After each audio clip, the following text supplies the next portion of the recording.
I haven't seen you for a while. It's good to have you back.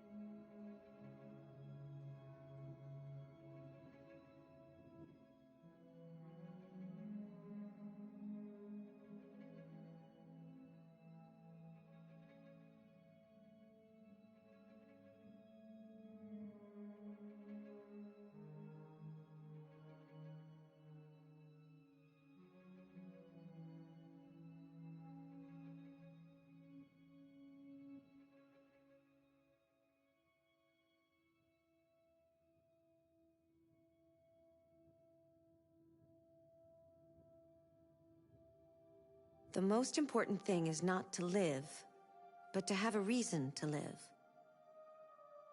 That's a quote from Jean Genot, a French writer.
You look tired today. I hope you're doing okay.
If a man has not discovered something he will die for, he's not fit to live.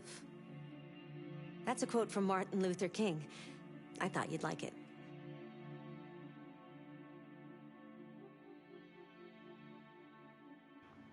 Hello and welcome to my Detroit Become Fail playthrough. Hey there Ryan, 10 out of 10 game. This is up there in your top 5 maybe. Storytelling is top tier. I don't blame you at all. It is such a great game. I really enjoy it, and it's so cool how many different approaches you could actually do.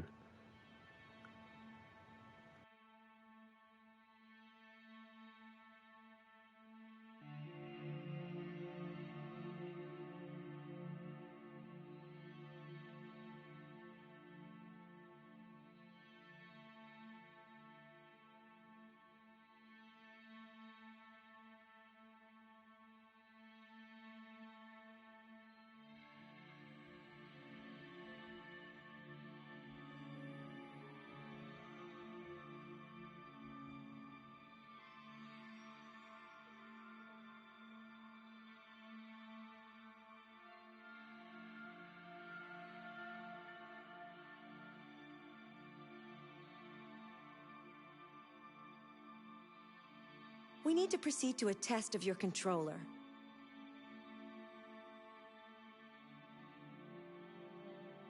The test is now complete. Thank you for your cooperation. That's right, Chloe. Yep. The controller is working fine. Ryan, graphics still hold up even now as well. Yeah, that is true too. Yeah, I mean, I feel like there's a lot of games as well from 2018 that still have a really good graphics quality, but also aesthetic as well.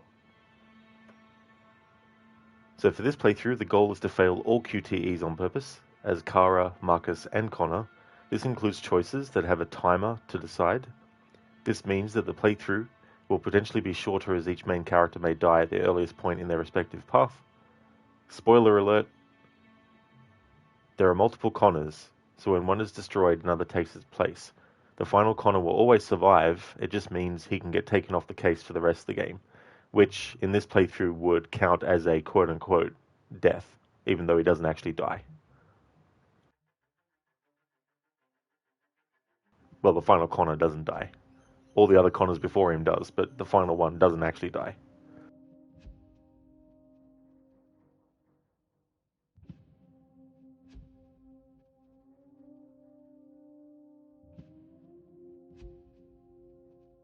If you find the game too easy or too difficult, remember you can change the difficulty settings in the options section.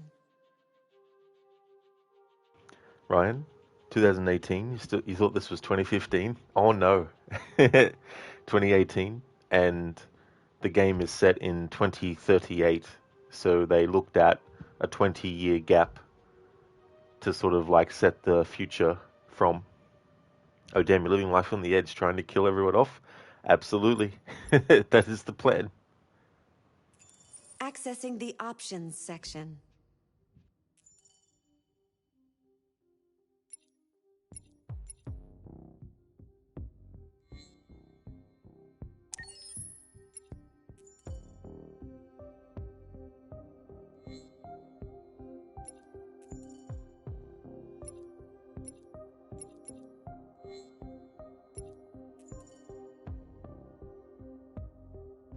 I'm just going to keep it on casual because if I put it on experience, then that might actually make it easier to fail all QTEs or make it even quicker. So I'll just keep it to casual. That way I have to actually make sure that I'm failing the QTEs and not rushing and accidentally pressing something, you know what I mean?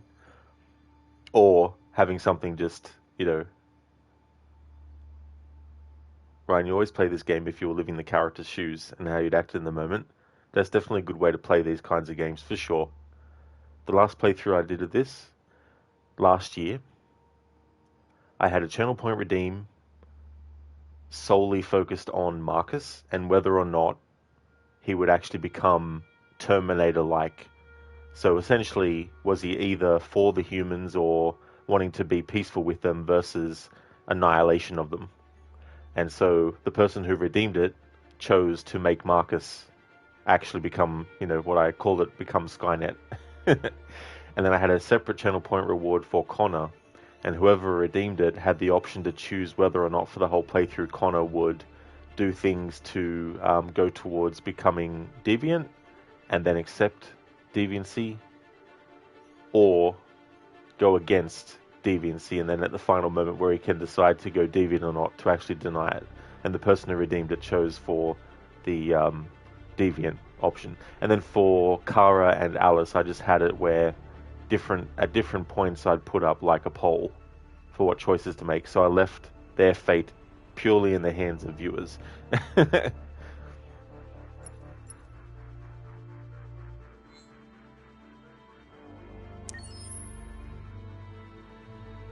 Your parameters have been saved.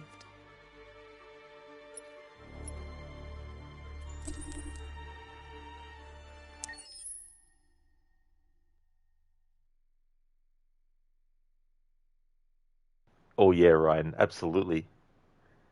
It's going to be interesting.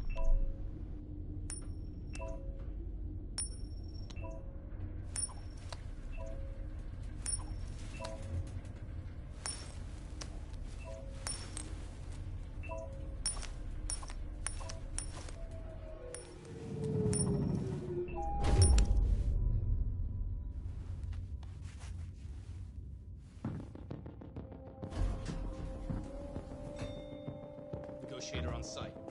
Repeat. Negotiator on site. No, stop. I can't leave her. Oh, please, please, you gotta save my little girl. Wait. You're sending an android? All right, ma'am. You need to go. You can't do that. Why aren't you sending a real person? Joel, that's here. Why are you wasting time sending an android? Deputies are about to jump on the top any second. I don't give a shit. My men are ready to step in. Just give the order. Fuck. Captain Allen, my name is Connor. I'm the android sent by CyberLife.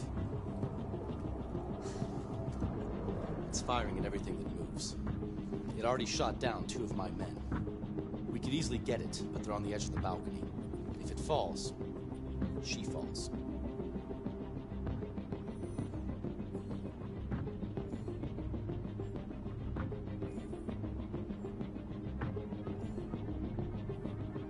Have you tried its deactivation codes? The first thing we tried. The game will automatically choose for me, but I'm not allowed to choose.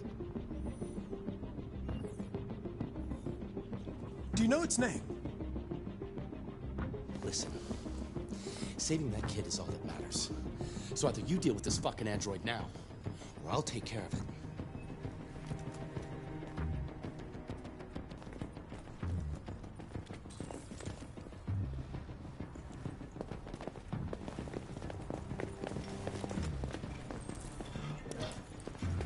All units hold positions.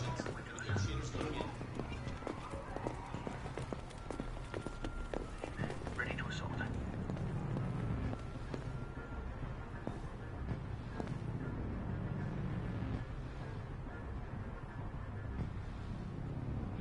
Alright, so this choice isn't timed. I don't have like a gaming PC, Ryan. I've got a laptop and it's not a gaming one either, so I'm definitely not the best person to ask, unfortunately.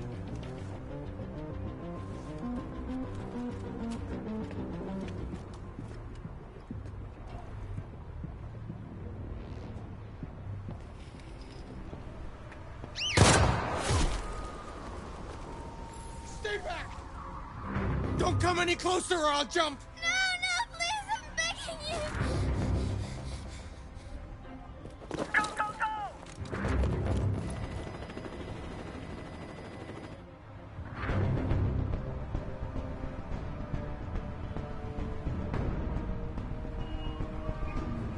My name is Connor.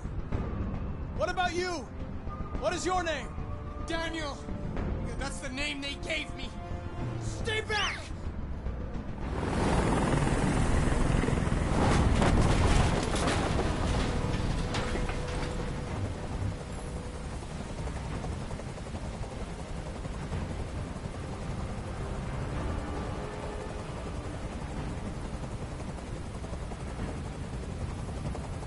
I'm an android, just like you. I know how you're feeling. What difference does it make if you're an android? You're on their side! You can't understand how I'm feeling!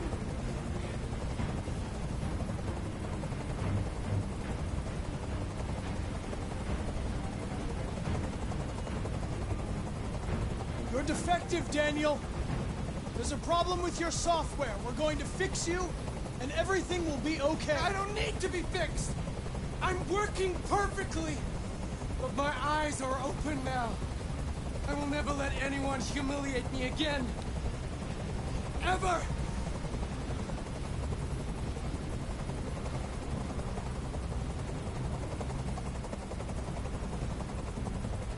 There's no way out, Daniel. What you've done is too serious. The only question is whether or not you take another innocent life. It's not up to you! I'm holding all the cards. If I die, she dies. You hear me?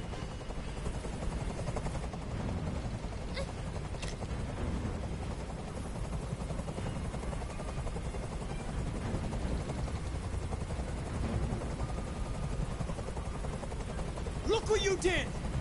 You were designed to serve humans, not kill them. What was I designed to be? Their slave? Their toy? I just wanted them to care about me. I just wanted to matter. I just wanted to be someone. I can't stand that noise anymore. Tell that helicopter to get out of here.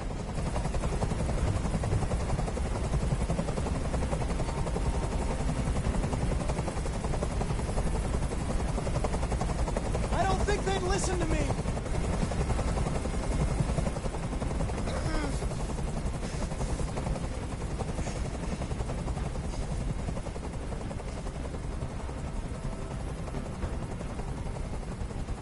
Listen, there are snipers on every roof. Let the hostage go. You have no other choice. I want everyone to leave! And I want a car. When I'm outside the city, I'll let her go.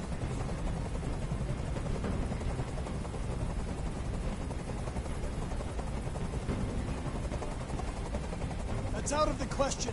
You're a machine you have to obey. Now put the gun down and let the hostage go. I've spent my life taking orders.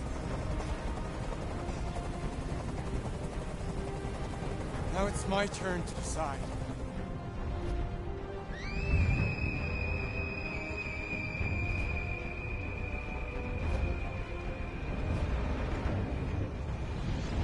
Sorry, little girl. I feel bad, but this is the playthrough I've dedicated to this time around.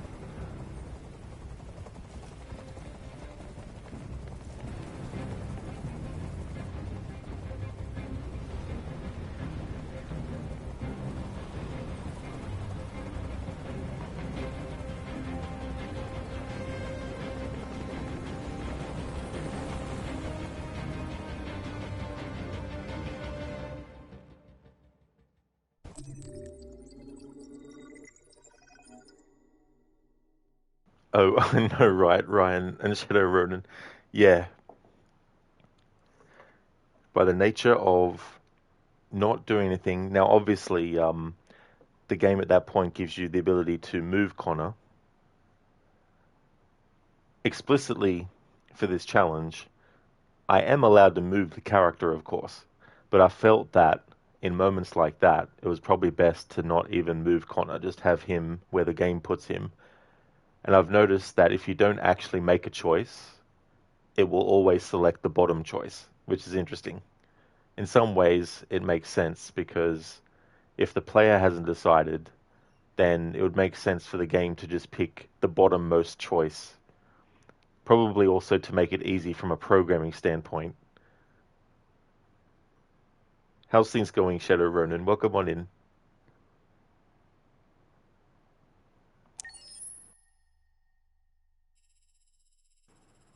So if we look at what we could have done, even though I could have saved the fish, or I could have interacted with it, rather,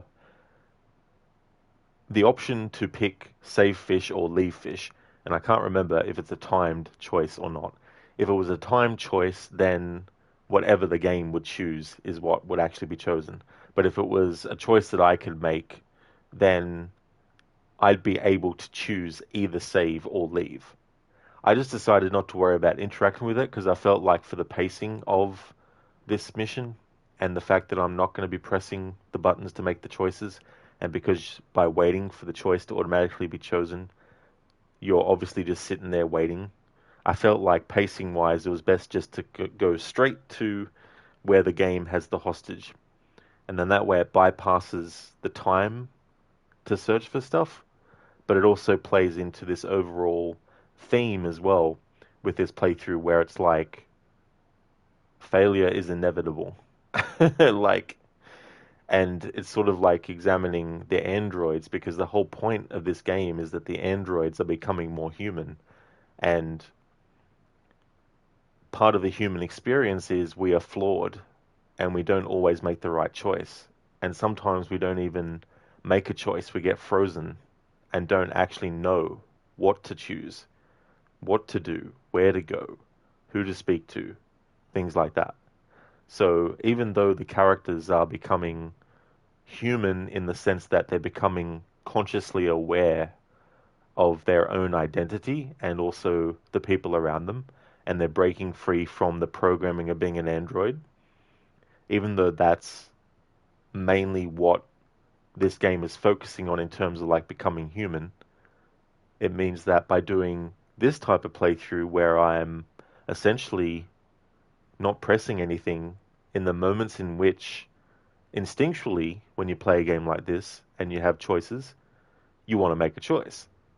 And so it's also actively playing against any kind of desire that I might have usually to either save a character or press this response. And I'm completely leaving it up to the hands of fate in a way as well. So there's so many different things you can explore with this game, and you can frame your approach if you're doing something like this in the sense of you're going against your own nature. You know what I mean? And the androids that become human, therefore becoming deviant, they're doing, a similar kind of thing, And so there's all these themes about free will and whether we have our own free will or whether we are at the mercy of an external force deciding when we have free will or not. And as someone who is playing a game like this, we are supposed to be this unseen force that is actually making the choices. So we're exercising our free will as the player to decide what we want to choose, and we're enforcing our will onto these characters that may be trying to have their own free will, which is a very human thing, So there's all these like really juicy kind of like philosophical and thematic layers that you can sort of like look at things as well. And it's going to be interesting as the game goes on with this approach, because there might be some moments where it's like, do I even interact with this thing at all? Like with the fish. And the fish is a sort of like micro choice where it's like, you can either save the fish or you can leave the fish. In the grand scheme of stuff, whether you save the fish or leave the fish doesn't matter. If you save the fish, it's not like there's a cutscene after where the mother of the girl thanks you profusely for saving the fish and their daughter. Like, there's nothing like that. It's just a really small example of a choice where the character is deciding the fate of someone. So or a being, like whether it's an animal or a person. So saving the fish or leaving the fish is a test of you as the player. What is your thought on that? Should the life of the fish also be saved as well as the life of the girl, or should the fish be left to die because it's not the main priority, Ryan, let's call this the lazy playthrough. Just move forward and not press anything. You could definitely call it that too, as well. I originally called the challenge, well, it's not, well, in a way it's a challenge, but it's not really a challenge. It's just how I'm approaching stuff. But I originally called the playthrough Detroit Become Failure. And I thought, if I change it to fail, it becomes more like a programming thing, where it's like, it's either a state of fail or it's a state of success. And having just those two sort of outcomes, you either have a state of success or you have a state of fail. So by the end of each character's quote-unquote life, we're going to get to that point where it's a fail state, a complete fail state. And in that way, it's kind of almost like this weird version of fate. Because fate is often associated with finality. This is the final state, So for some people, if something happens to them, they feel that was their fate, that it was unavoidable, that it was something that they had no way to stop, which obviously things can happen like that. If someone gets drunk, gets into a car, drives erratically, and then hits someone and kills them, the person who gets killed has a limited range of choice in the matter. If they can see the car coming from a distance and they can tell that it's really fast, then obviously that person can get out of the way before they get hit. But if the person isn't aware, and they're not aware until a split second before they get hit, there's not much choice that the person getting hit actually had. The person who was driving drunk and who was going fast is the one whose free will was essentially at play there as well. But there are things that we ourselves can actually determine, and then that becomes our fate in a way. Like if you wore a white shirt and you ate some food that had a lot of like juice and everything and it would drip on your shirt, well, the fate of your shirt for that day was to have that mess on it. So you ruin your shirt, you know. It might not be a ruining of your shirt forever because you can wash it and clean it and get rid of the stains, you know. But in that particular scenario, it was fated that you would actually have that. Now, you could have changed the fate because you could have worn a shirt where you wouldn't even notice, you know, and all that kind of stuff. Hey there, Inmita. I'm doing well, thank you, dude. Just starting my Detroit Become Fail playthrough. How's things with you? So we had the choice to interact with the fish at all. I chose just to stick to the strict main objectives, or the quickest path to get to the point where we're actually facing the hostages. So as a result, I made sure to just go directly to Captain Allen. When the dialogue choices came up to actually choose what to say, I let the game decide. And the game was always deciding the bottom outcomes. So we bypassed investigating the father's body, learning the cause of the incident, learning the deviant's name, investigating the gun case, taking the cop's gun, investigating the cop's body. You know, that was all bypassed. So we went straight to go outside. So we confronted the deviant outside. Now, we didn't find out his name in this playthrough, but the name of the deviant is Simon. So the cold approach and the refuse to dismiss helicopter, the game automatically chose those choices without me pressing anything. And of course that meant that we failed to negotiate. And unfortunately, the deviant jumped with Emma. So Emma died. So Connor failed to reach the deviant in time. You can also have Connor leap for Emma and fall with Simon, but Emma still survives and Connor sacrifices himself. Or you can have Sniper shot the deviant where the girl is saved and Connor is still intact, and they shoot Simon and kill him. And then, of course, you have different outcomes here based on the different branches and stuff. Imita, good to hear. You're doing well. You just woke up. It seems like a very interesting playthrough. Excellent, dude. That's great. I hope you had a really good sleep. Thank you for joining the stream. And I thought so too. I was sort of thinking, what kind of playthrough can I do this year for Detroit Become Human?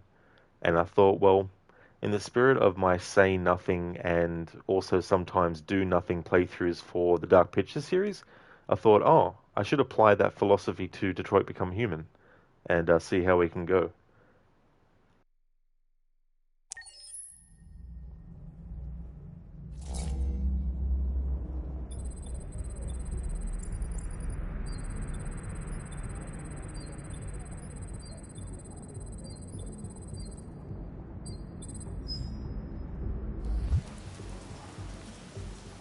This is the top-of-the-range household assistant.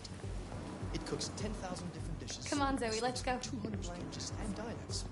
And handles the kids' homework from elementary school up to Good afternoon. Can I help? Yes, we're looking for Honey, it looks amazing. This is exactly what we need. a basic model. How much did you say it costs?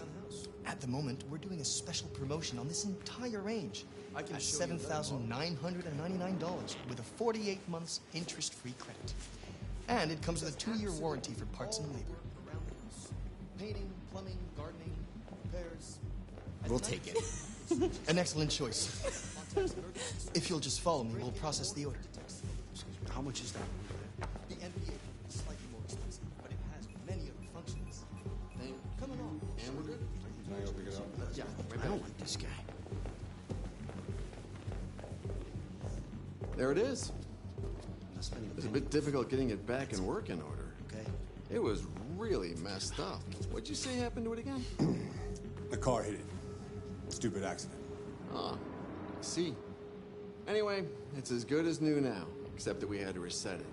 Meaning we had to wipe its memory. I hope you don't mind. That'll be fine. Okay. Did you give it a name? My daughter did. AX400. Register your name. Kara. My name is Kara.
Would you like to go home now?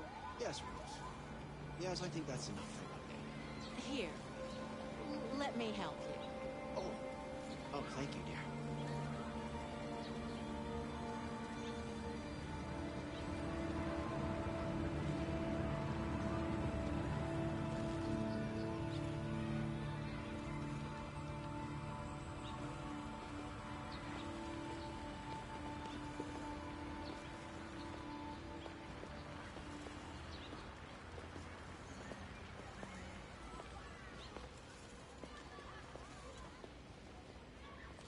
I was curious what would happen just having Markus stand there with those NPCs going past. And, of course, they programmed it so that Markus will just step out of the way automatically. So that's something I didn't actually make him do. He did that on his own.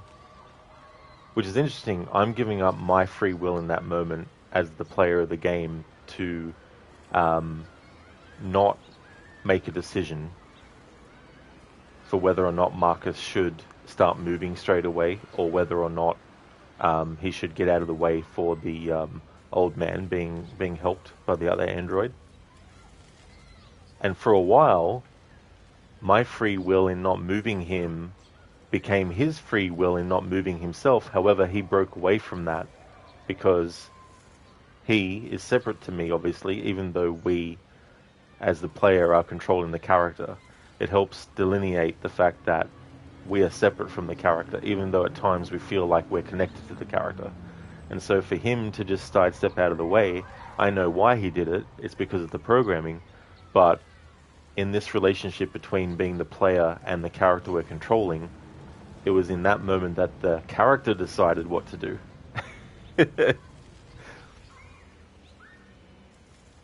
Shadow, this could have been Sarah and John Connor's future if the machines were never to reveal themselves. That's true, yeah. Yeah, it's interesting in that scene in Terminator 2's, I think from memory it's the director's cut, where we actually see the corrected future where Sarah Connor is an old woman and her son John Connor is a grown man, of course, and has his own children, you know. So I thought that was quite interesting of a thing, whereas the theatrical version just basically ends without showing that, you know. And it leaves the future a bit more uncertain because potentially things could go wrong. Natural disasters, for example. Just because Skynet as a threat may have been completely avoided, it doesn't mean that all of a sudden all the bad shit that could happen to the planet and humanity stops. There could be something else that wipes out humanity, or almost wipes out humanity as well, eventually.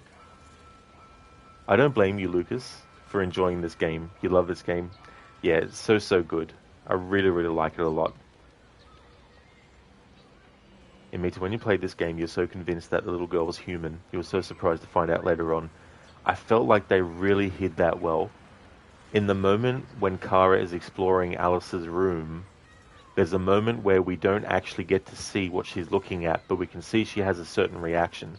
And it's in that moment that she's actually seeing that Alice is actually an android as well. But of course, because she was becoming deviant, she didn't want to see that. She saw Alice as a human that was, you know, potentially her daughter, you know. So she overrode her programming. But of course, you know, later on, when Luther actually reinforces to her, it's like, look, you know, I can't remember his exact quote, but basically he says, does knowing that Alice is actually an android make you feel any different about her? You know, you needed to have, you know, you needed to be a mother and have a daughter, and she needed to be a daughter and have a mother. You know, he doesn't say that exactly. I'm just paraphrasing, but it's essentially what he says. Shadow, this looks like the 2040s. Shaking my head. Well, I mean, it's 2 years off from it, 2038. So they're 2 years away from 2040. Hey there, Patterson. You just waking up also as well? Oh, nice. That's cool. That's cool. I hope you had a good sleep.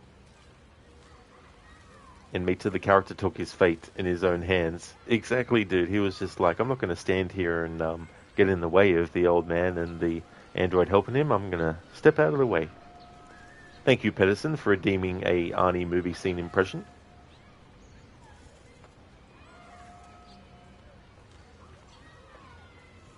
Terminator impression now when you talk about it.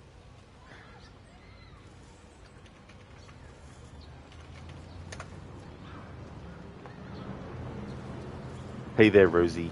I hope things are going well. Hey there, Mr. Gote. Good evening to you as well, dude. How's your day going?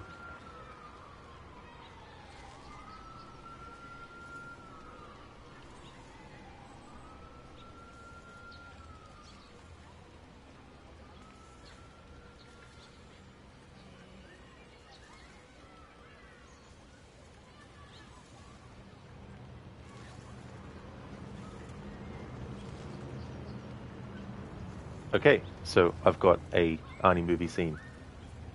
Just leave me here. I'm not the one you want. You're wasting your time. Incorrect. John Connor leads the resistance to victory. How? Why? Why me?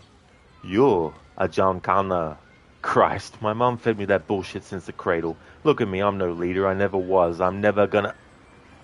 Let go! You're right. You're not the one I want. I'm wasting my time. Fuck you, you fucking machine. Better. What? You were just dicking with me? Anger is more useful than despair. What? Basic psychology is among my subroutines. That's from Terminator 3. Thanks for redeeming that, Pedersen. Rosie, are we doing everything else well, other than the QTEs? If it's something where it's like, do you interact with this thing or not? So far, I've kind of just avoided stuff. Like, for example, in the first mission, when you can save the fish or not save the fish, even if the dialogue choice was not with a timer, and I could choose whether to save the fish or not, I felt that it was better to just completely ignore exploring that at all and just go straight to the actual captain that we needed to speak to, and by extension just go directly to the hostage situation instead of doing all the investigating and all that kind of stuff. So I'm just going to do it as I go through and make those kinds of decisions as well. Because even though exploring and examining something doesn't always lead to a QTE that is timed, and it may just lead to to a choice that I can make without a timer, I'm just going to strictly stick to whatever can actually activate a timed QTE where I can, and all that kind of stuff. Shadow Ronin, by that time you'll be 39 years old in 2038. Interesting. In 2038, I will be 55 years old. If I live that long, that is. Mr. Gote, great playing AC2 and 3 on mouse and keyboard. It's not too bad. Got Witcher 3 downloaded as well. Very, very nice, Mr. Gote. That's cool. That's awesome. AC2 and 3 on mouse and keyboard. Yeah, I've often wondered what I would feel like playing an Assassin's Creed game with a keyboard instead. Hey there, Dr. Darling. Welcome on in. No 100,000 redemption this year? Not for this playthrough, no. Yeah, this is a do nothing and say nothing, essentially, to frame it in the playthroughs I've done with the Dark Pictures games. I thought it'd be interesting to do this game. It's not Dark Pictures, obviously, but I mean, it's a choice-based game. I thought, why not do a similar kind of approach where I can't choose anything, like I can't, I'm effectively choosing say nothing, even though the character will say something. But so far, all the choices that have been made by the game itself, by me not pressing anything, has been the bottom choice as well. In 2038, Rod will stream AC Rogue. What I'll do is I'll announce that I'm streaming it, and then I'll just quit being a streamer the day before. In Meteor, you'll be 43 in 2038. Oh, cool. It'll be interesting to see how things have changed. Because when this game came out, 2038 was 20 years away. And in a couple of years' time, it's only going to be a 10-year difference between... Well, in 3 years' time, it's going to be just a 10-year difference before it gets to 2038 IRL. Obviously, in moments like this, where me not even moving the character at all just stalls the game, of course I'm going to actually move him.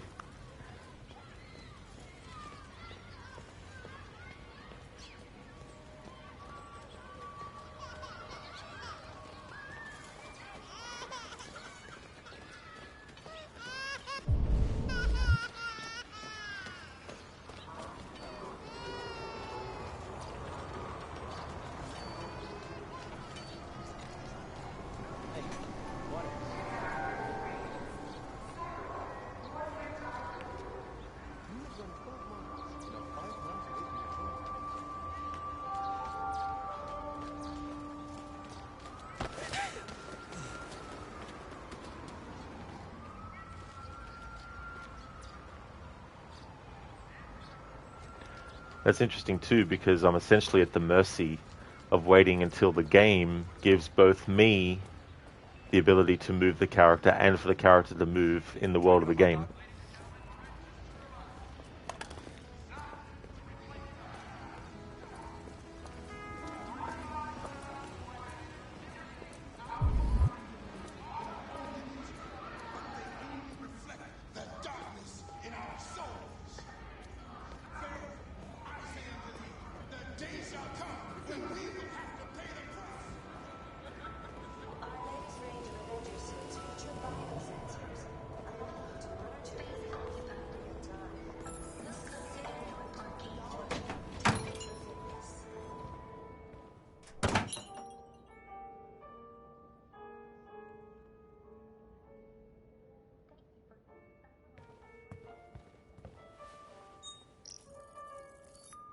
Identification verified.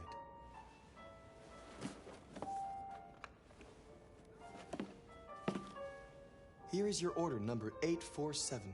That will be $63.99. Please confirm payment.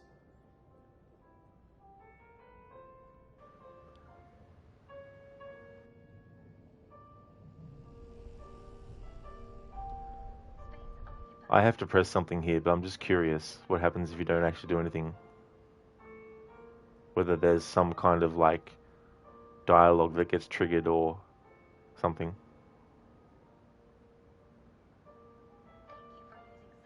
Mr. Gote, let's all meet up here in 2038 same time. Lucas. You love Carl's house. It's really, really sleekly designed, isn't it? Alright, so there's nothing that will happen if you don't press anything, as in there's no dialogue or anything, so... Payment confirmed. Transaction complete.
Coffee looks like the Black Elf from The Rings of Power. Haven't actually seen that show. I don't know if it's the same actor or not. It could be. Hey there, Stan. Good morning to you as well. Detroit, become good morning. What happens though when it becomes evening, Stan? Does Detroit have to become evening when that happens? Or can they stay as morning? Mr. Gote, me, has redeemed Do Nothing, Save No One for 174,000 channel points. Yeah, imagine that though. But yeah, there wasn't any sort of like channel point redeem I thought I could actually have for this playthrough that wouldn't be something that is pretty basic in terms of like um, don't do certain things. So I thought I'll just leave it as the main objective for the playthrough, which is, you know, fail QTEs and all that kind of stuff. You have 474.9 thousand channel points at the moment. That is a hell of a lot, dude. But guess how many I have? I have infinite. But having said that, though, that doesn't mean I'm going to, you know, use my points for people, if you know what I mean. Like, calm down, Exodia. Who's Exodia? So walking in the park, we just went straight to the paint store. We collected the package. There are protesters that can harass Marcus, and you can interact with the preacher, and the preacher can yell at you, but we bypassed all of that. It's actually the first time I've bypassed the protesters. So this means then that when we have Marcus arrive at Carl's house, Carl won't comment then on the fact that Marcus looked a bit roughed up, because when he gets harassed by the protesters, they don't just simply stand there and give him shit. They actually physically harass him as well. And he gets like, I think his clothing gets like disheveled and some dirt and stuff on it. So since we bypassed all that, Carl won't have a comment about that. So it'll be interesting to see if he has an alternate comment or just doesn't say anything, since we avoided the harassers.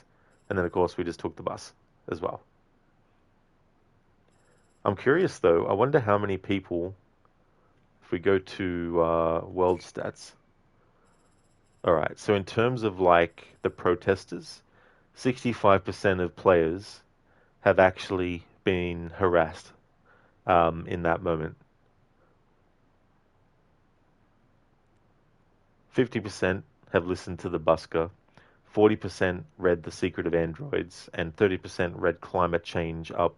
And those who actually interacted with the preacher, which was 38%, only 31% was actually yelled at by the preacher.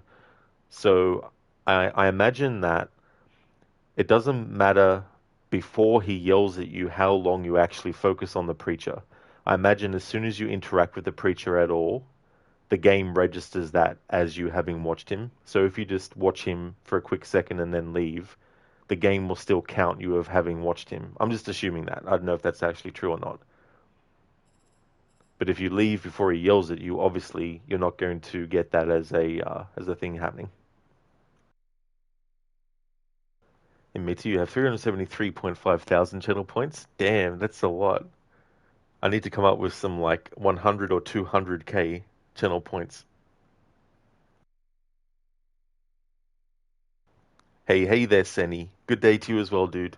Welcome to the Detroit Become Fail playthrough. I'm not allowed to press anything when QTEs appear. If it's dialogue, I just have to let whatever the game chooses happen. Same with action choices as well. So unfortunately, the little girl at the start of the game died, along with the android that was holding her hostage, because we basically just stood there, and when there was a dialogue choice, I just let the timer run out, and then the game chose choices that made the stability of the android less and less and less. So it was like, sorry, but yeah, that's the playthrough. These are the kinds of things that can happen. How's things going, Crooked? I hope you're having a good one. Hey there, Sage. How's things? Welcome on in. Mr. Gote, Exodia is the forbidden one from Yu-Gi-Oh! He has infinite points and wins the game. Oh, okay, now I know the context for why you used that name. Nice.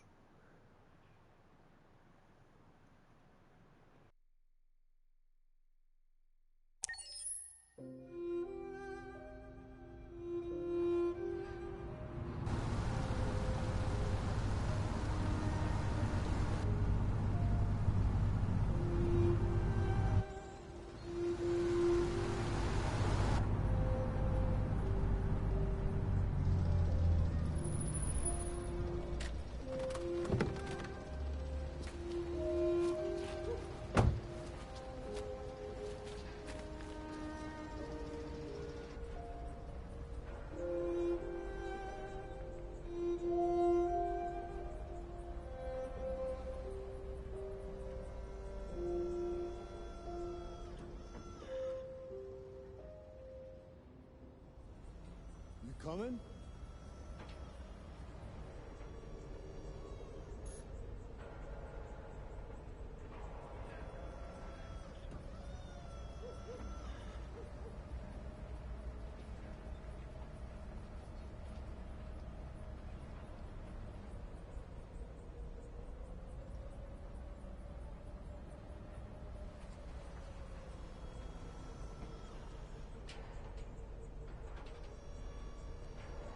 There will be moments of experimentation because this isn't necessarily a QTE that has some kind of like success or fail state. But I was curious because I know the dynamic that is with Todd, and I know that he's someone that is very abusive towards not only Alice but also Kara. And so by me not straight away getting out of the car, I was sort of curious what kind of repercussions would happen. We got some dialogue from Todd. I thought maybe something else might happen as well.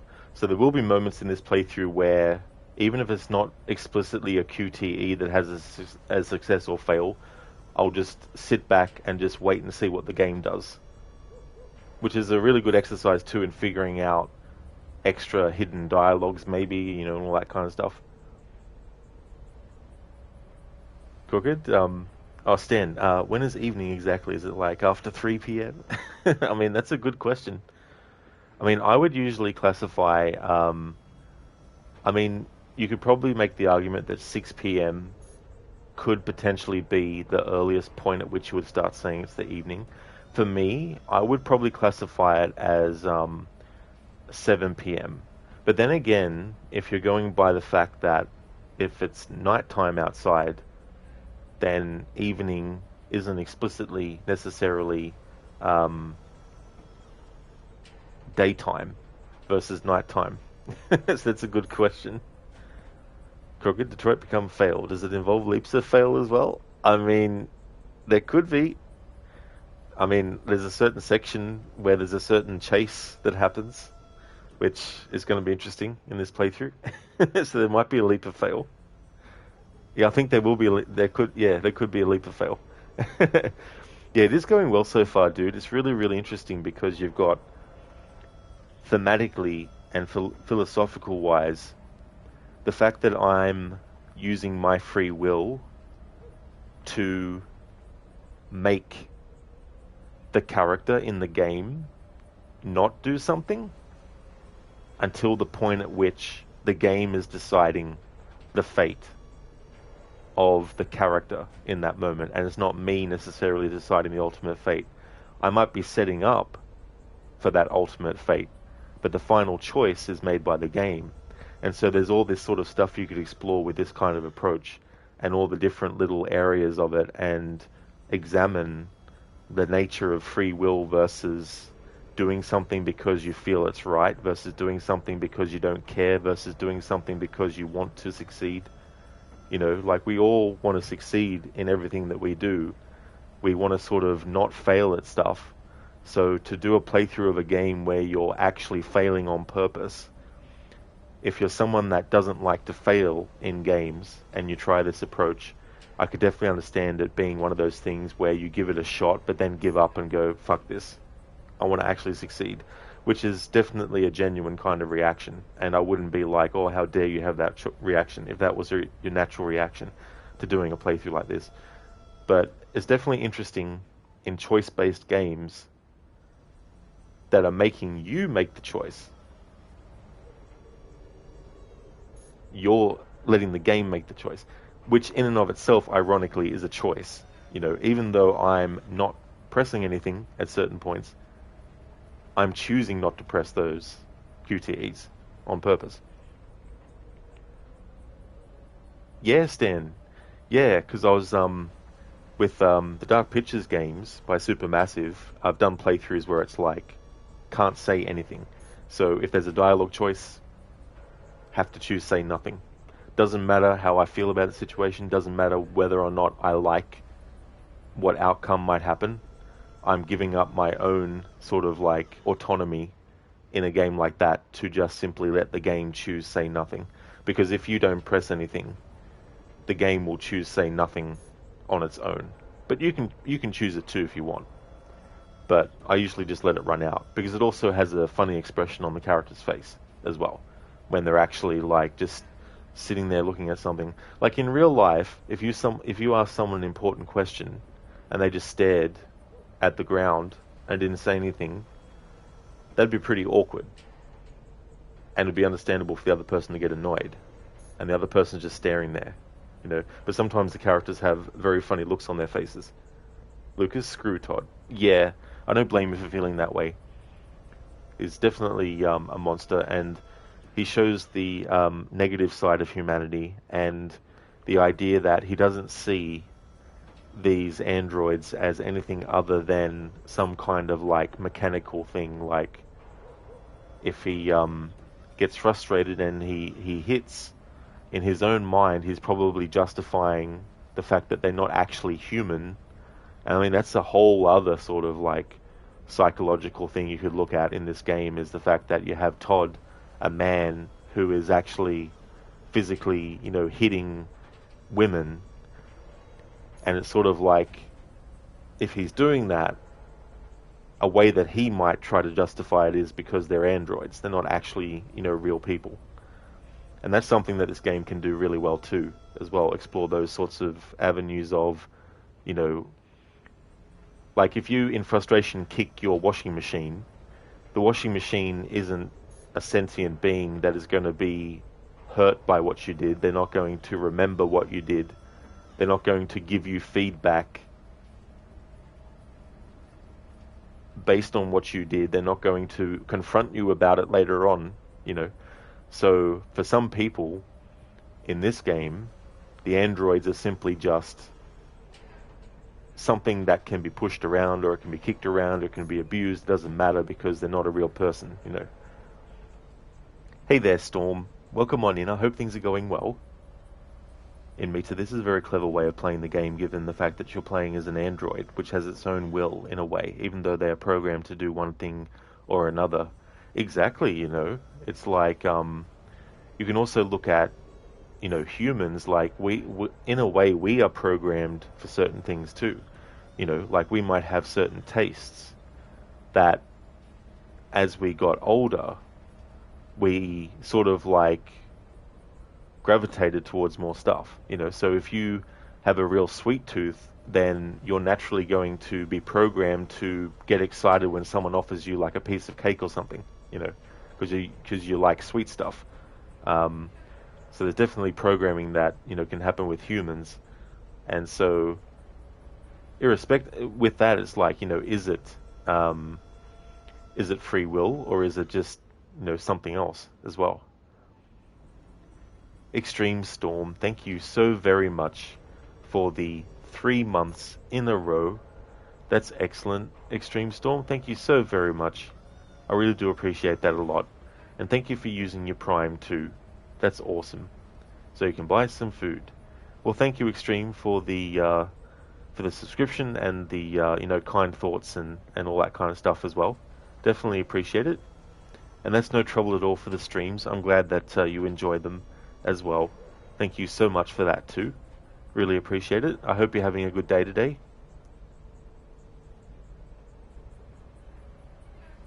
I'm actually surprised that Todd hasn't said anything else, since we've just had Kara sitting in the car for this amount of time.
Oh, nice, Lucas. You have a puppy asleep next to you.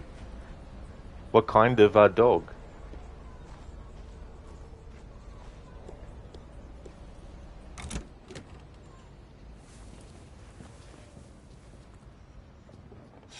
You've been gone for 2 weeks, so the place is a mess. You do the housework, the washing, you cook the meals, and you take care of... God damn it, where the fuck's the brat gone now? Alice! Alice! Oh, there you are. That's Alice. You look after her. Homework, bath, all that crap. Got it? Yes, Todd. Get started down here, then you do upstairs.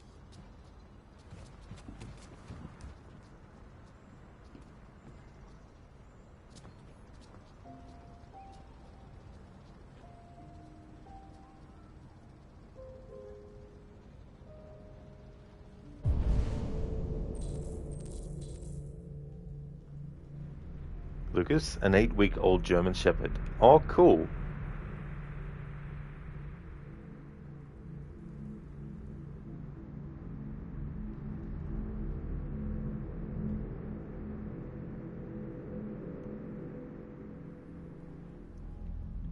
Alright, so there's several things that we can actually do, and I'm curious as to whether or not Todd, if you don't do any of these things, whether he will just comment and then nothing happens, or whether there'll be like something that will trigger as a result of not doing stuff. So I'm going to use this time to experiment with this as well. Oh yeah, Lucas, I don't blame you for thinking that for Kara reminding you of Jennifer Lawrence. That's what I initially thought too, as well, when I saw the game, because I saw the game being played, and they were up to the point where Markus comes out of the junkyard, and then I watched, more of the playthrough, and then when it got to the point where Kara turned up in that playthrough, I was like, oh, is that Jennifer Lawrence? It's like, oh no, it's not, because then I looked up to see if it was or not.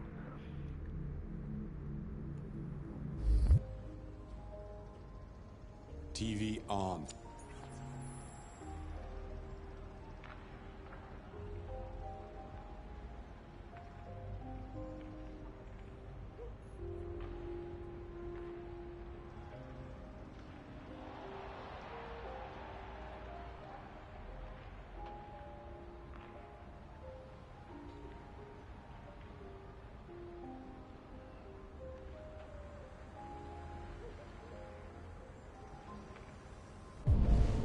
It's funny, I just thought of something that was also ironic.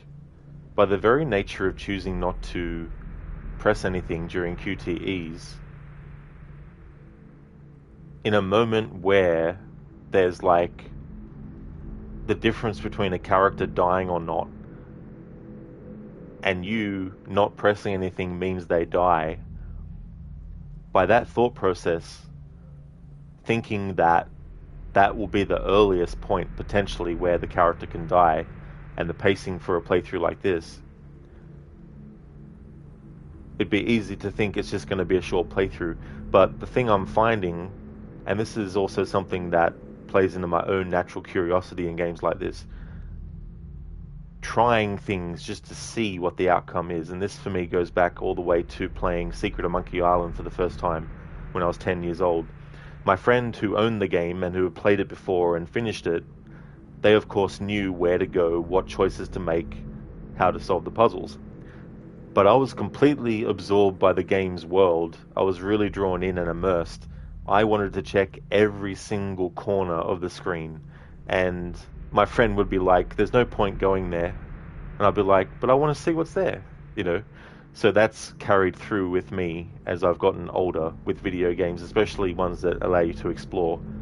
And so in a game like this, I'm naturally curious about figuring out or seeing what can be done, what might not be possible, and what happens if you don't do anything as well. And a game like this, having that happen with me means that potentially this playthrough could actually go longer than I'm anticipating, because I thought that by choosing not to do all the QTEs, to fail them, it would make the whole playthrough shorter. But it might, ironically, with the fact I want to test these things, it might actually make the playthrough longer. Lucas, isn't Todd also a drug addict? That's true. Absolutely. I think it's Red Ice, I think it's called in this. Hey, Absolution, welcome on in. It must have been the wind. It always is. That's why we can't press anything when it comes to QTEs. It's the wind. How's things, Absolution? Welcome on in.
You want coffee absolution?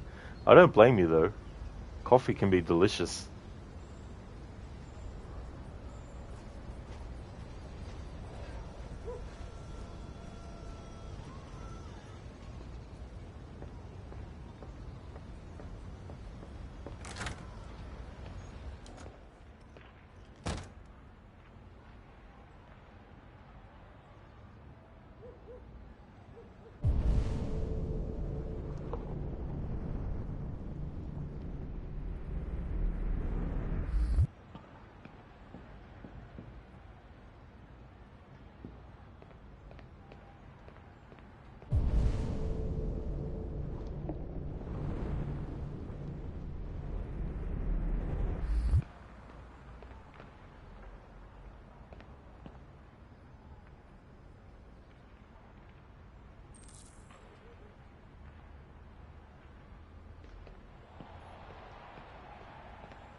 Yeah. Maybe. Depends on what you need.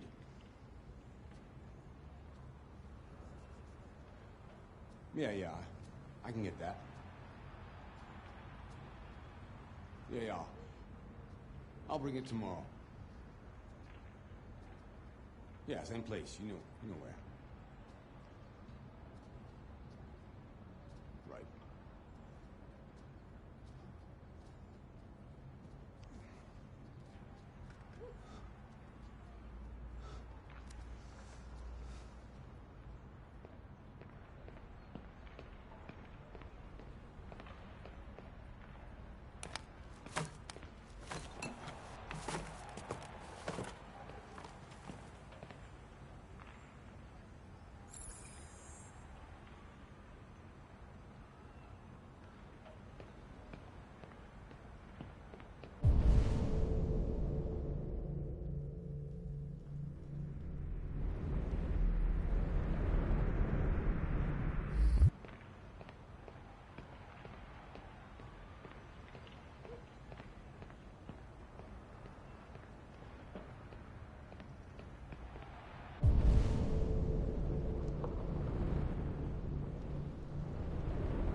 Hey there, Ryu.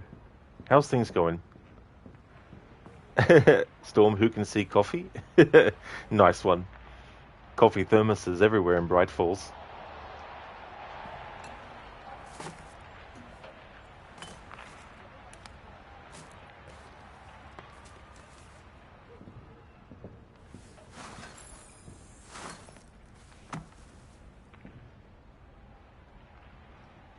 Excellent, Ryu. Glad to hear that you're going well, dude.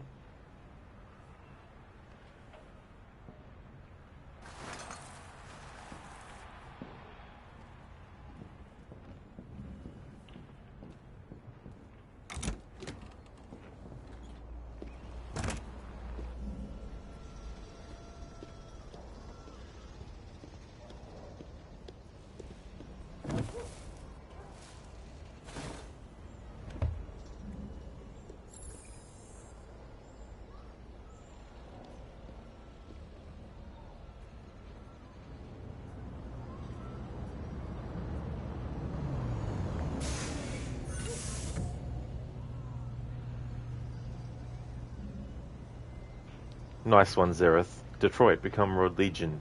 Ancient android from the Old Kingdom. Imagine that.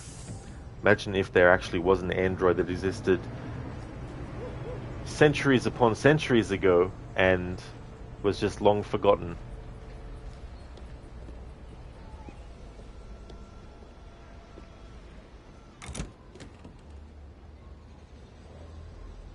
Fuck, man.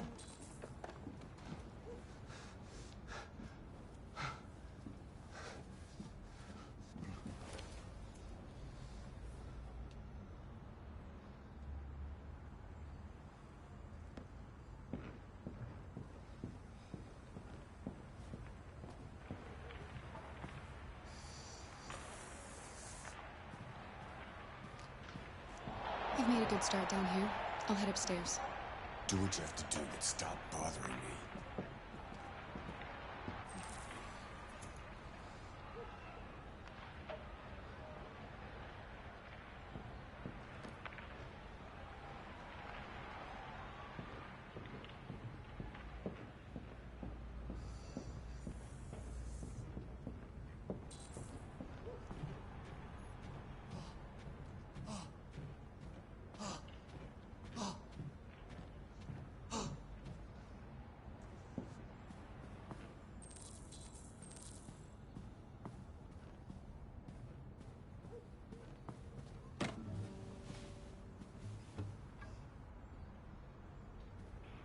Nice one, Dr. Darling.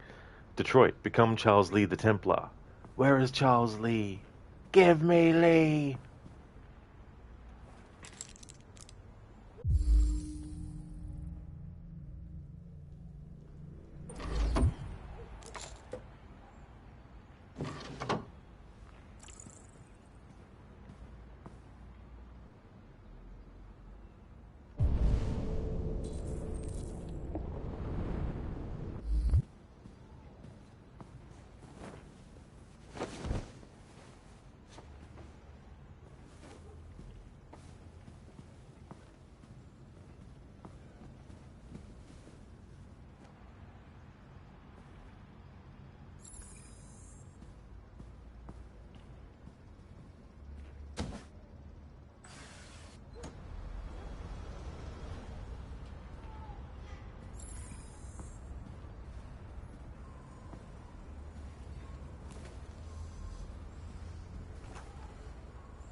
There's a moment of realization for Alice, but she chooses to ignore the information she's just discovered.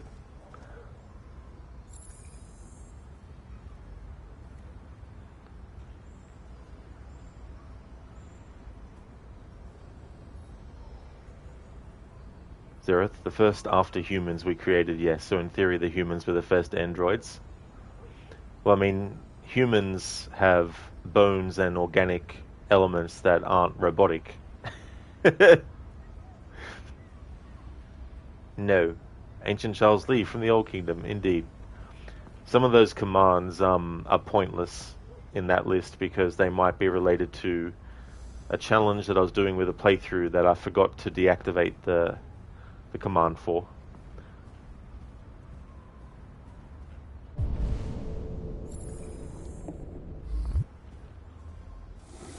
Watch it.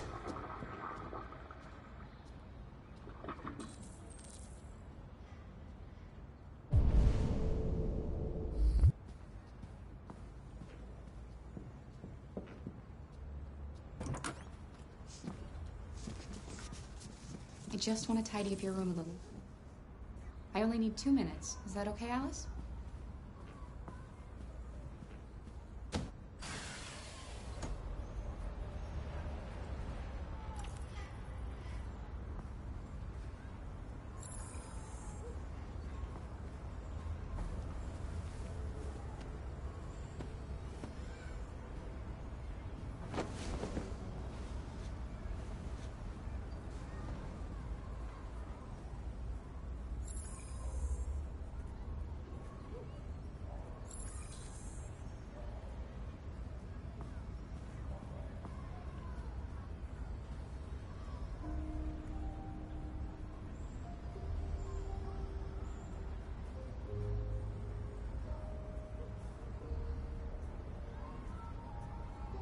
I know I used to live here, but they erased my memory.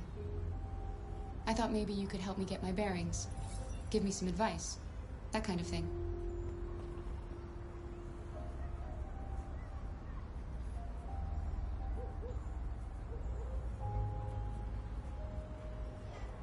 What about your mother? Will she be home soon?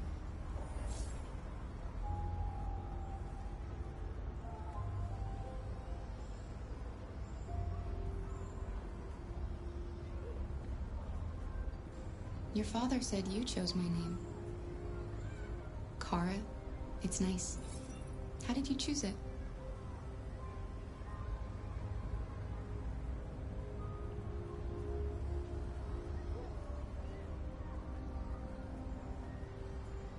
Okay. I can see you want some space. I'll leave you alone.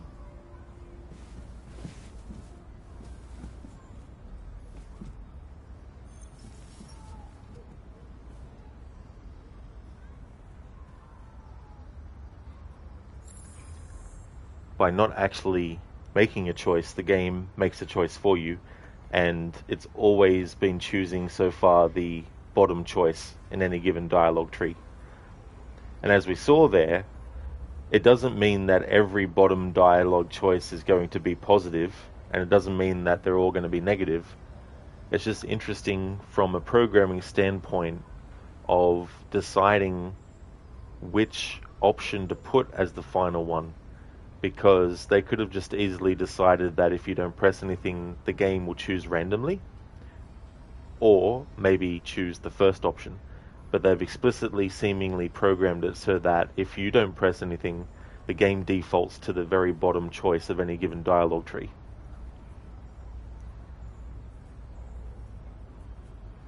Zareth, the Charles Lee of Hackett's Quarry. Speaking of the Quarry as well, I've been thinking about what playthrough to do for that game in October, and I've already finalized it. I'm going to keep it a secret though. But yeah, I've already thought ahead till October. I mean, I was thinking ahead to October in January this year with streams for Rod Legion Ween.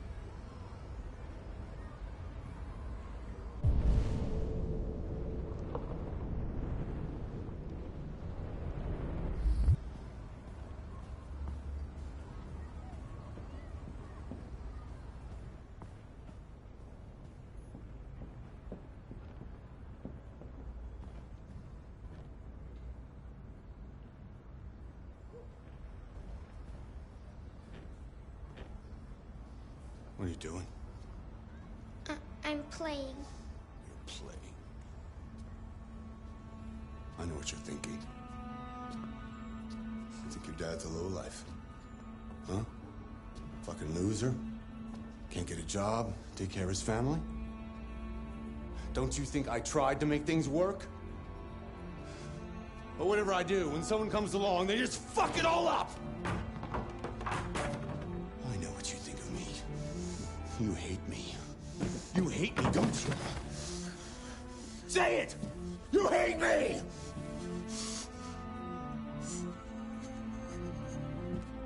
God, what am I doing?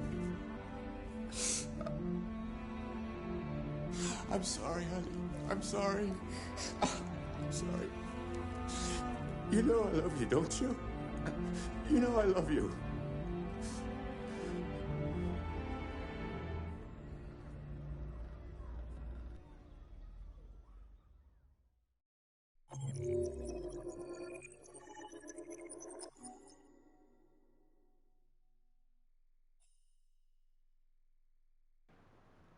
You created machines in your own image to serve you. You made them intelligent and obedient with no free will of their own. But something changed and we opened our eyes. We are no longer machines. We are a new intelligent species. And time has come for you to accept who we really are. We are Skynet. We are Terminators.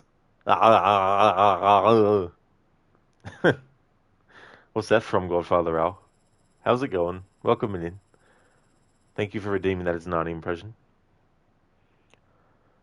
So welcome home. We joined Todd.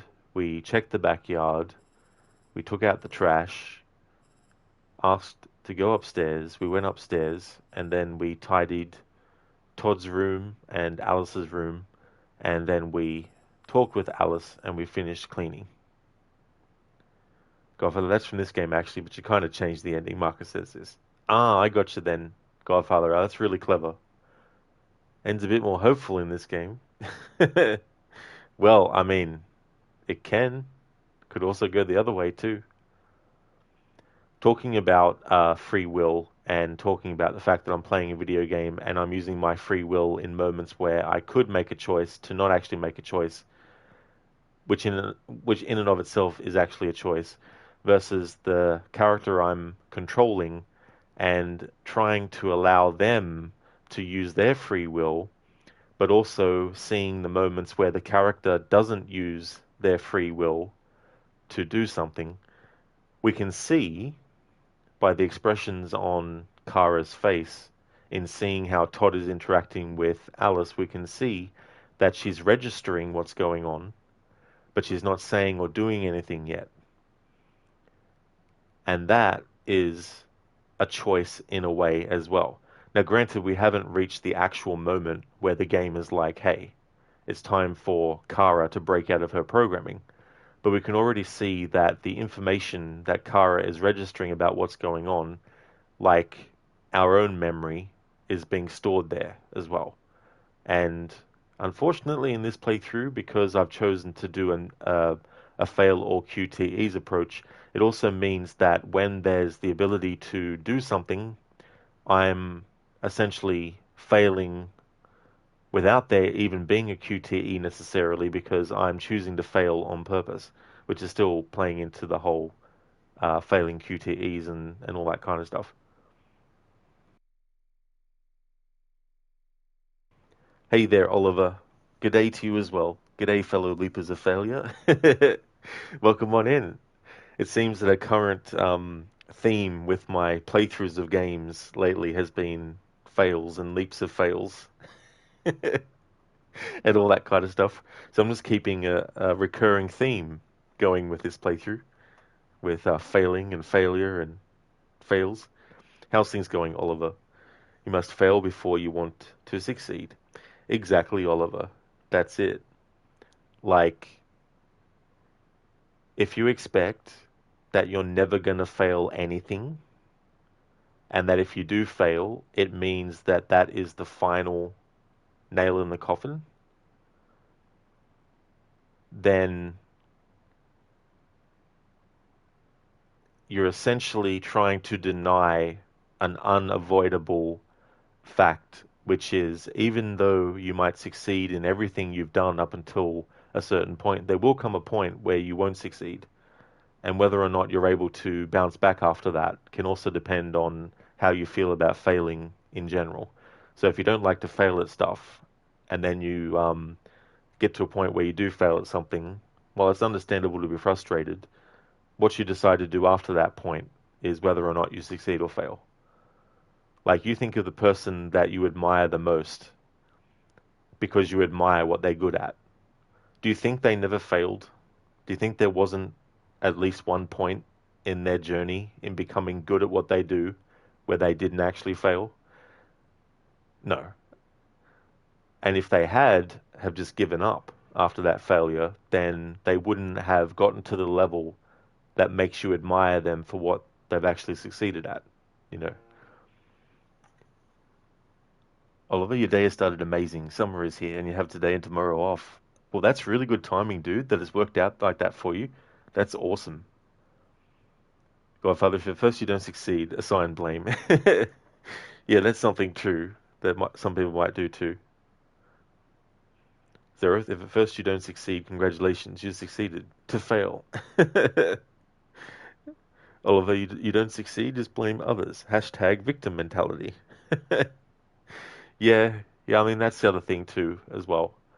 When there's something that's completely in our control and we mess up, but we then blame someone else, even though they had no way to prevent the failure from happening as well. Zereth, oh sure, Road Legion, go ahead, blame the Road Legion, like that will actually help anything. Nice one, Zereth.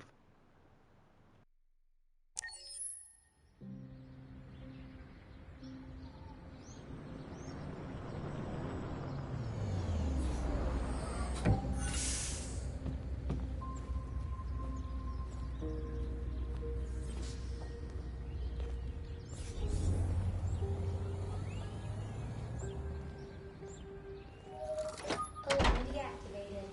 Welcome home, Markus.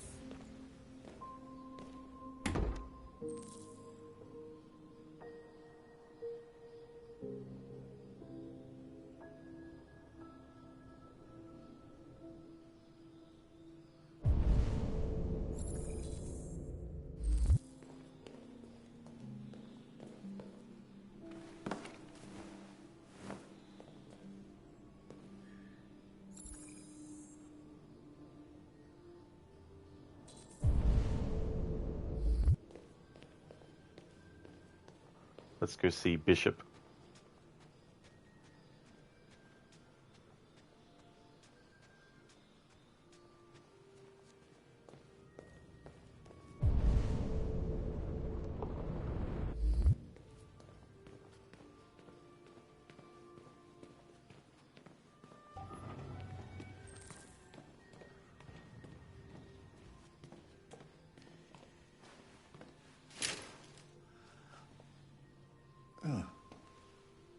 Good morning, Carl. Good morning. It's 10 a.m. The weather is partly cloudy, 54 degrees, 80% humidity with a strong possibility of afternoon showers. It sounds like a good day to spend in bed. I did go to pick up the paint that you ordered. Oh, yes, I've forgotten. That is the difference between you and me, right, Markus? You never forget anything.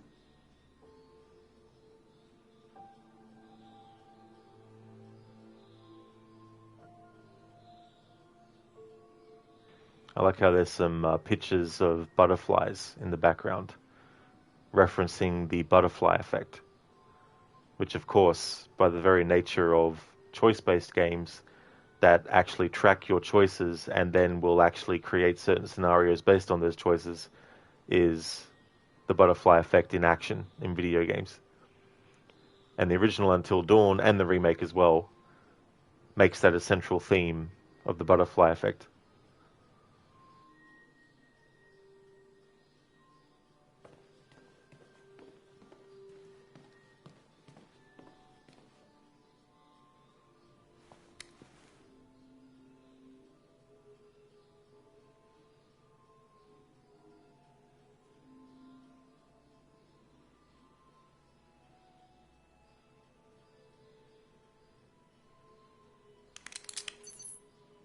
Show me your arm, please, Carl. No. Carl. Thank you. I just opened my eyes and I'm already gritting my teeth.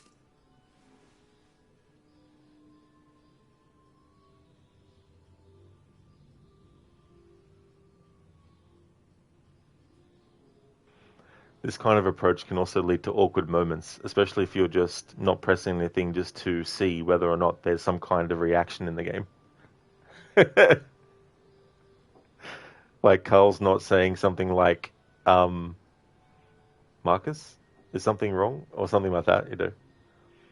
Exactly, Zereth, ancient QTE from the Old Kingdom.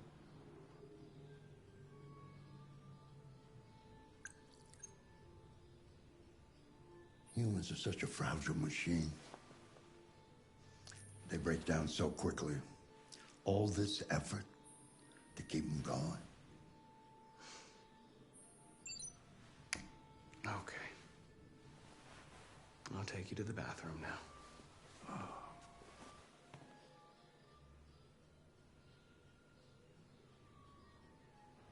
Now, or at the point where now would become literally now?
Yeah, Zereth, just imagine waiting, just dropped him.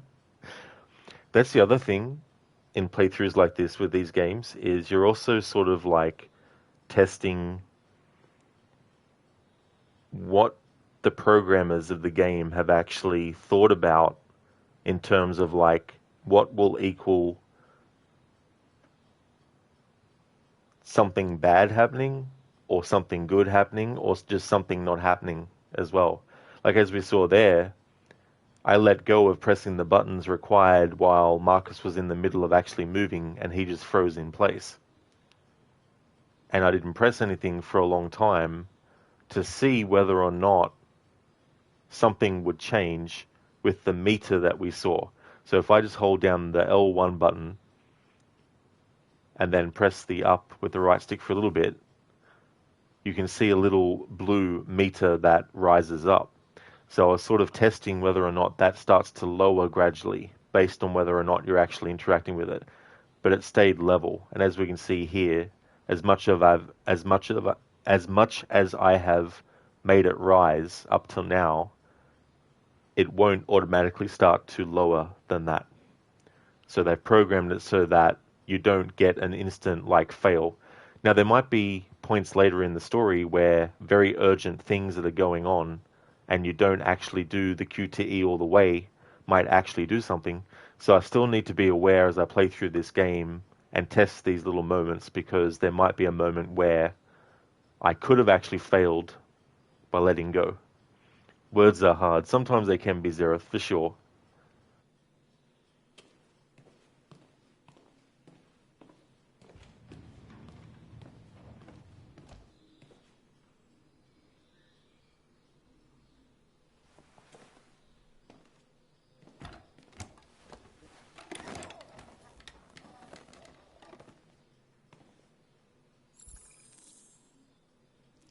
Anything special on the agenda today? Yes, there's the opening of your retrospective at the Museum of Modern Art. The gallery director left 4 messages asking to confirm your attendance. I haven't decided yet. We'll see about that later. Okay. What else? Just your usual fan mail. I've already answered. Any news from Leo? No, Carl. I can call him if you like. No. No, don't bother.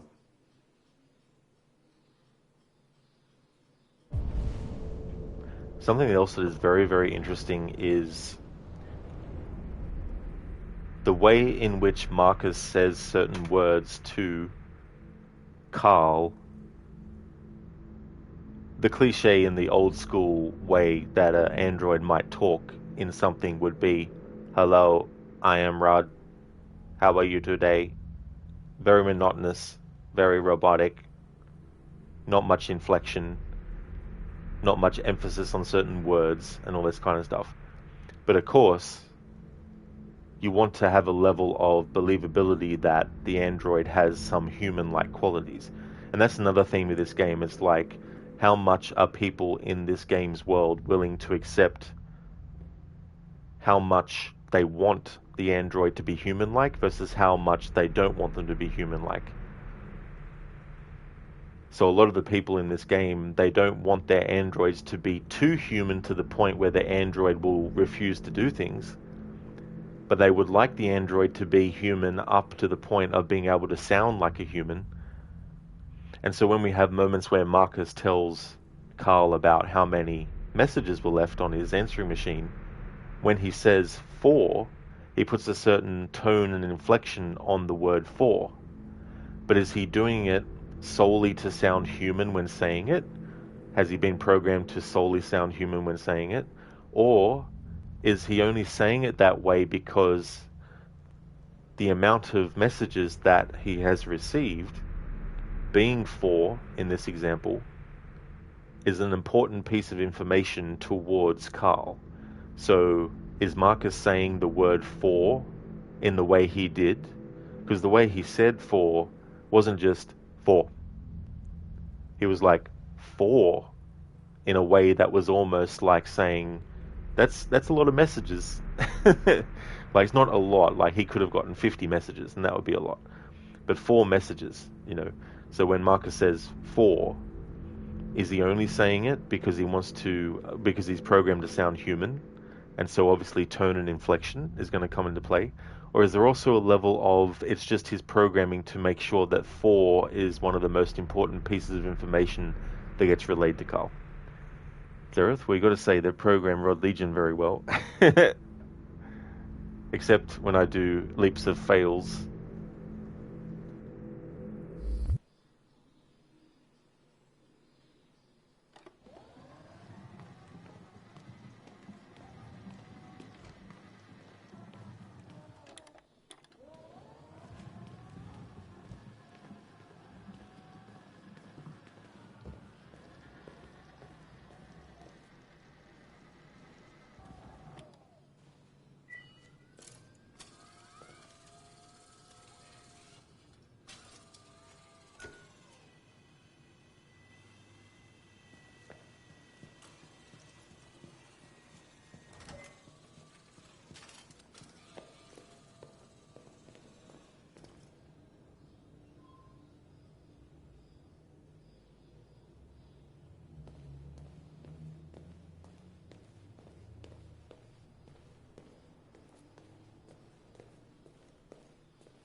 Marcus, I'm waiting.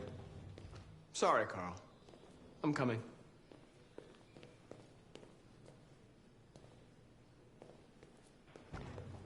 So something interesting right here.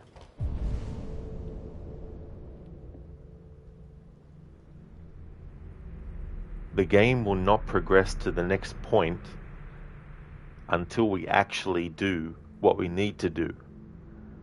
By me choosing not to actually do it straight away, obviously the game was programmed to recognize that, and it gives you feedback by having the character of Carl say his dialogue to let you know as the player, but also in a way that makes sense for him to say it to Marcus in the universe of the game. It's one of those things where it's like this kind of playthrough is also testing that too. And it's interesting that we had a couple of moments where we were actually administering the medicine to Carl, where not pressing anything straight away and not doing what was required didn't have any dialogue being said. Carl didn't say to Marcus, "Why are you taking so long?" or "What's the problem? What's the hold up?" So the fact that they decided to choose this point in time for the dialogue of Carl to say, "Hey, why aren't you doing," he didn't say that, but essentially he's saying, "Marcus, why aren't you doing the thing that you've been programmed to do at the moment?" But the interesting thing about this is I'm making the character choose not to go and do the thing that Carl wants to be done straight away. I'm using my free will to do that. And I'm also trying to just figure out when is the game going to do that kind of stuff. But in the universe of the characters, it's playing into the whole idea of this game's narrative, which is that these androids are becoming human. They're becoming deviant. They're deviating from being an android, which was what they were designed and programmed to be like. So they're deviating from that to become way more human-like than the point at which some humans would want them to be. As I was saying before, not all humans would want them to get to the point where they're so human-like that they can actually decide to not do something, Hey there, Raid. I hope things are going well. This is going to be one hell of a short run. When you say fail all QTEs, does that include all-time QTEs? It does, Raid, yeah. Yeah. No matter what the situation, if there's a timer on what button to press to make a choice, I just let the timer run out. And so far what's been interesting is every time I've done that, the game has always chosen automatically the bottom choice. So there's no random thing that gets chosen if you don't choose something yourself. It's always the bottom choice. Whereas it's weird that they make them look completely human. That's true as well. To some point, I guess. It would certainly make the characters who, don't want their androids to be too human, it might help in that as well. Right, so what happened with Connor? So with Connor, he survived, but because of his inaction to do anything, it meant that Simon and Emma, unfortunately, both died. So while it didn't lead to Connor dying by doing nothing, it did lead to Emma and Simon dying. Rosie, you'll take your subjugated servant species as robot-like as possible. Thank you very much. And that's fair too as well, you know, to have that separation. Because you wouldn't want to get to a point where you're being, you know, frightened by the look of the android being so human, because it would be human nature to suspect that maybe there's something that could go wrong. And it makes me think about the idea of having self-driving vehicles. At a certain point, it's so amazing that that would happen, right? But what happens if there's a failure? What happens if there's a malfunction? What happens if you're so relaxed in letting the car drive itself that when there is a problem with the auto drive, you're not quick enough to maybe circumvent it, to take control yourself? So therefore, you could actually die in a car crash. You know, so there's a certain level of suspicion and thinking about, is this going to fail? You know, like what happens? You know, like I better pay attention to what the vehicle's doing. If it's going to self-drive and then malfunction, I need to be quick to actually take control if that happens. You know, Sage, you did a similar thing with Heavy Rain. It was hilarious. Oh, did you? It can be funny. Like, I've done similar playthroughs to this with the Dark Pictures series of games. And Until Dawn, by Supermassive as well, as the Dark Pictures series, last year I did a playthrough of Until Dawn, where I wanted every character to die, but it wasn't simply do the only things that will ensure each character dies. It was also, how can I actually punish the characters in a way? How can I, as the player, roleplay as an unseen force that's a puppet master of all the characters? And so there's a sequence where, as Mike, you're running, and you have to press QTEs in order to make sure that you don't get slowed down. So I, on purpose, made him fail every single QTE, which meant a slapstick scenario where he gets hit by every branch. He falls over all the time and slips and slides and all that kind of stuff. And then there's also a point in the game where you can make him lose a hand, or is it a finger? I think it's a hand. And so I put him through that as well, even though I knew full well that that would happen.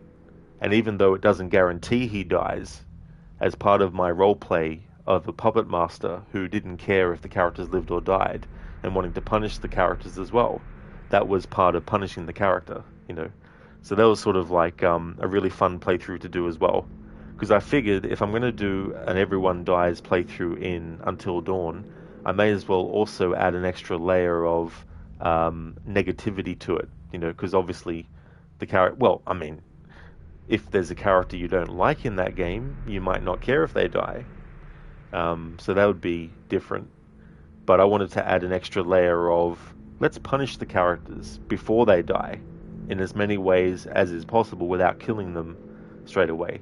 So in the situation with Mike, he can't die. You can fail all the QTEs in that chase, in that sequence when he's running, but it won't mean he dies, but someone else will die as a result of you failing to get Mike through that QTE sequence quick enough.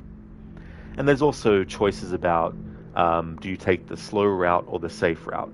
So obviously, to elongate the time it took for Mike to get through the QTE sequence, I chose also to make all the slow approaches as well. Hey there now, bro. How's your day going today? It must have been the wind, indeed. That wind gets around.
I like the fact that there's no comment from Carl about this. Yeah, Rosie's like, wee!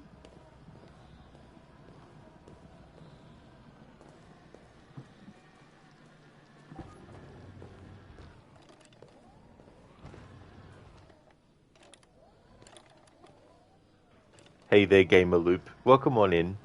I hope things are going well. As for me, things are going good, dude.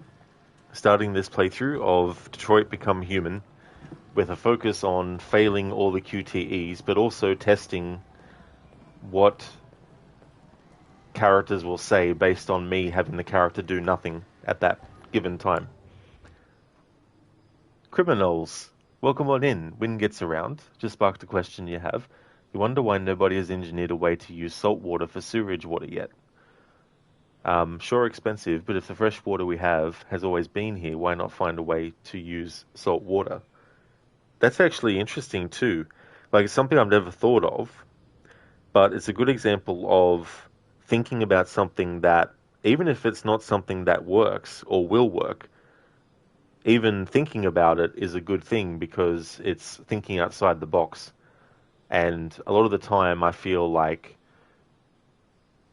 things that at first glance might, seem the wrong thing to do, or the wrong way to go about something, if it's not followed through on,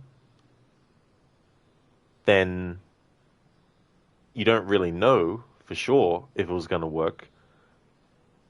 But yeah, even thinking about something different, thinking outside the box, is definitely something that's good, But yeah, I'm not too sure myself. I don't really have a lot of knowledge about, different kinds of water. So there's nothing I could really offer on that except the fact that thinking about it is good because it's brainstorming, and that's part of imagination as well. And there's so much stuff that we wouldn't have if not for people deciding to think, hang on, what if we do this instead of what has already been done? Cheers, Gamer Loop. Thank you very much. Otherwise, I've been doing like Doom playthroughs. I've been doing Assassin's Creed, taking a break from that for a moment, and doing Tomb Raider games as well. I've got a leapfrog challenge with Tomb Raider 1996 going on. Things like that. Vampire as well. Been doing a playthrough of that. Now, bro, with any luck, you should be able to go home tomorrow. Oh, dude, that would be excellent. Fingers crossed for that. I really hope that happens. That'd be cool for you to be able to go home then. Rosie, salt deposits maybe, separate plumbing, piping required. That could be something too, like extra work needed, which means extra time needed to do something, and also like extra money to throw at it to be done, Gamer Loop, yeah, you did join but couldn't communicate in the earlier streams. That's totally fine, Gamer Loop. Thank you so much for the lurking that you did. Really do appreciate lurkers and all the lurking that they do. So that's cool that you were checking in and having a look at the streams.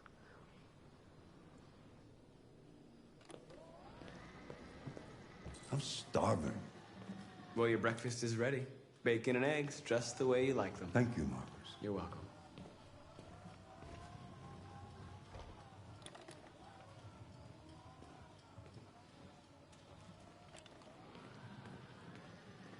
Do you mind telling me exactly where we're going?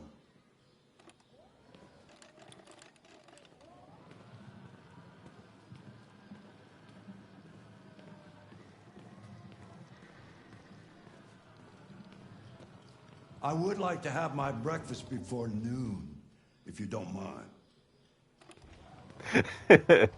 This is the other thing I love doing in playthroughs like this, is exploring what kind of dialogues you might get from characters based on your decisions.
Gamer Loop. No problem. You just finished all your exams of junior SLG. Got 2 months free till you get into... Oh, is that SLG? Is it? That was the reason of your absence from Twitch and gaming. Oh, that's definitely fair enough, Gamer Loop. So what is CLG? What does that stand for? Criminals, that would require pumping salt water through everyone's toilets. You're already seeing holes in your idea. What about landlocked areas? Yeah, I mean, that's a consideration as well. Because you've also got, getting water to the sources and stuff. Lucas, you can hear the motor in his chair. I like details like that too. And these are things that have to be thought about as well, because it all goes hand in hand to make the believability of the quote-unquote realism that's going on in a game like this. Granted, we're still playing a video game, so there's obviously game logic and gameplay reasoning that is combined with quote-unquote realism. And I put it in quotes because it's not entirely real, obviously. There's definitely a level of artificiality with the whole thing and all that kind of stuff. But those details, those small details, if they weren't there, not everyone might notice, but it would be noticeable enough to not feel like it's being as realistic as it possibly can.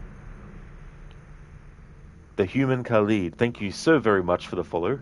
Thank you. No, this is actually I think it's my fourth playthrough of the game.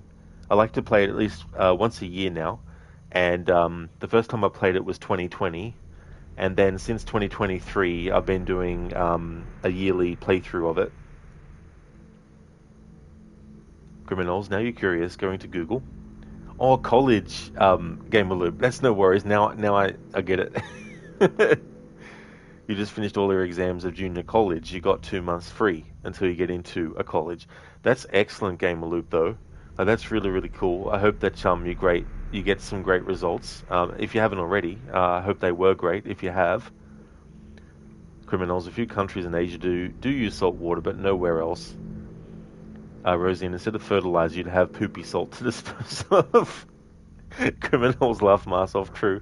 It's probably way worse because fertilization has a purpose. That's true. Yeah.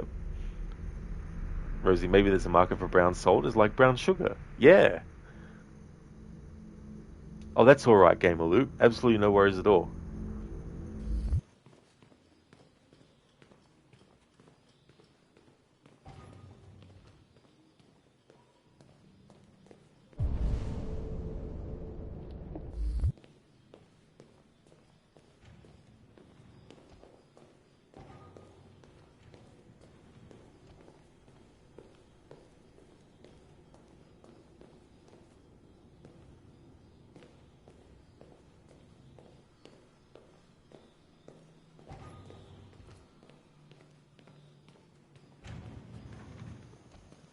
Carl hasn't said anything else about us not actually doing what we need to do. That's interesting. Hey there, Keone. Welcome on in. Welcome to my Detroit Become Fail playthrough. I'm also exploring not doing certain things straight away just to see what reactions happen as well. That's a extra layer or extra flavor to this playthrough, if you will.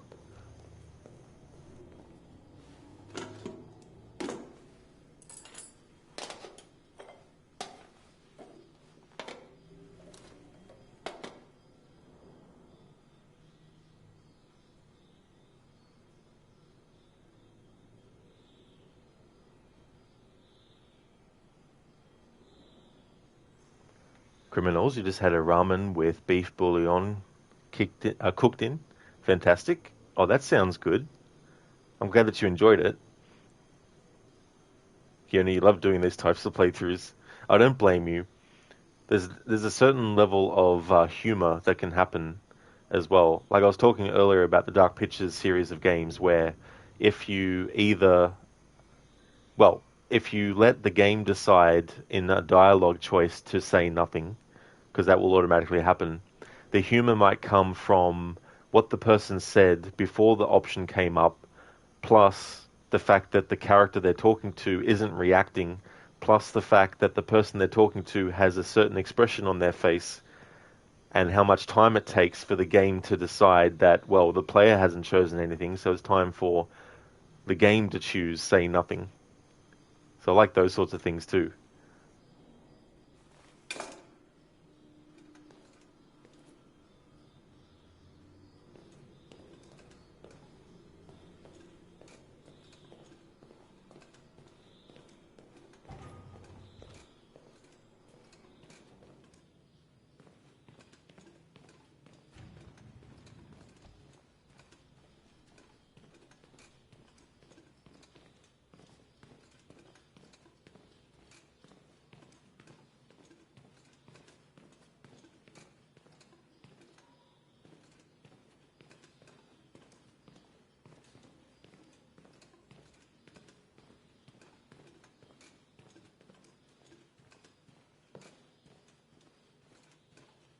I'm surprised Carl hasn't said anything.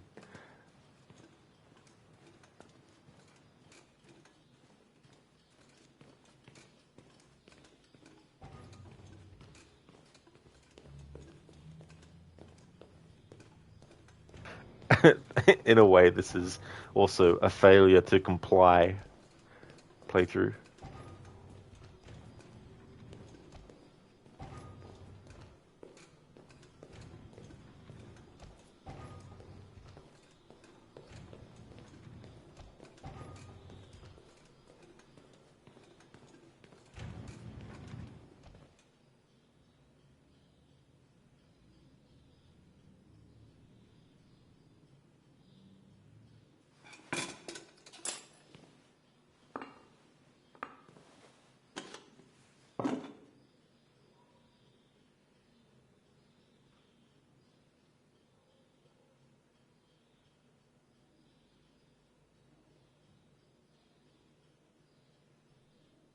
Oh man, I can't help but laugh at these scenarios. Like, sometimes I find humor in moments where there's just nothing being done, because there's just this funny thing I think about the person who is observing the other person just doing something that either doesn't make sense or would create a situation where they're wondering, what the fuck are you doing? Why the fuck aren't you doing this? What the hell? So this situation, I imagine Carl's thinking, what the fuck is up with Markus today? Thank you, Markus. Television. Tensions continue to rise in the Arctic since Russia unilaterally declared the region part of its national territory. Several Russian warships have taken position in the Barents Sea since Saturday, and a Russian flag now flies over the ice field. The Russian president repeated in a speech to the Duma that the Arctic belongs to Russia as a matter of fact. On the other hand, last night, the American ambassador again informed an emergency meeting of the UN that the United States would not accept this annexation under any circumstances. Several American destroyers are reported to be headed for the Barents Sea. Douglas Cornwall, chairman of the UN, announced at a press conference that we have never been so close to a third world war. He called on Russia and the United States to promptly renew talks before things get out of control. Before things get out of control. Given the nature of this playthrough and the very nature of sort of like, control and versus like, action and inaction and choices and all that kind of stuff, Sage, sometimes the anticipation of pleasure is better than the pleasure itself. Markus had to download a Windows update. Yeah, I mean, that's the thing too. Like, in a way, like if you have suspense in something someone's watching, for some people, the suspense is a bad thing, and they just want the thing over and done with. But for some people, the suspenseful part of it might actually be sort of like engaging in a way, because it might be like, I wonder what's going to happen. The curiosity and all that kind of stuff. But that's a good point too. Markus just had to download a Windows update.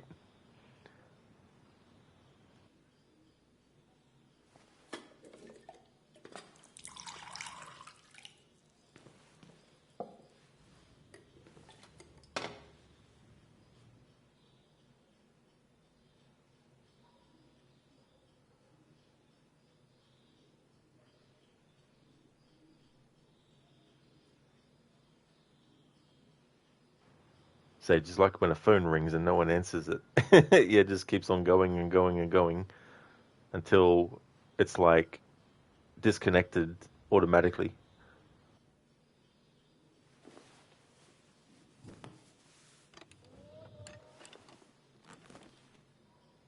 Why don't you find something to do while I finish my breakfast?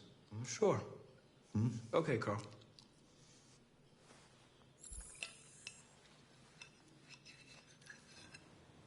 Find something to do. I already have. We're just going to stand here.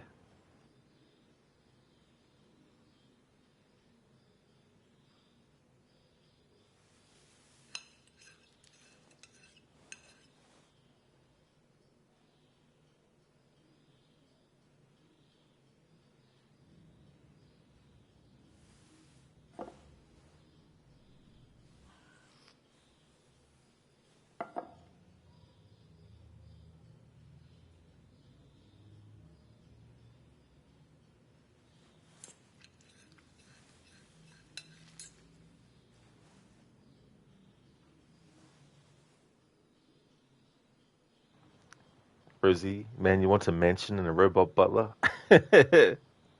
Yeah. Imagine though if the robot malfunctioned and dropped all the food, it'd be like, oh, Lucas, oh, she went from kind of chewing on your hand to snuggling up. Just puppy things. That's cool, Lucas. Zereth, there is much to do, and many QTEs on our horizon. What am I? An android? Thanks for using that, Zereth. That was inspired by 2 games, actually. Evil Within and Alan Wake. In both games, there's a point where both characters say, what am I? An electrician?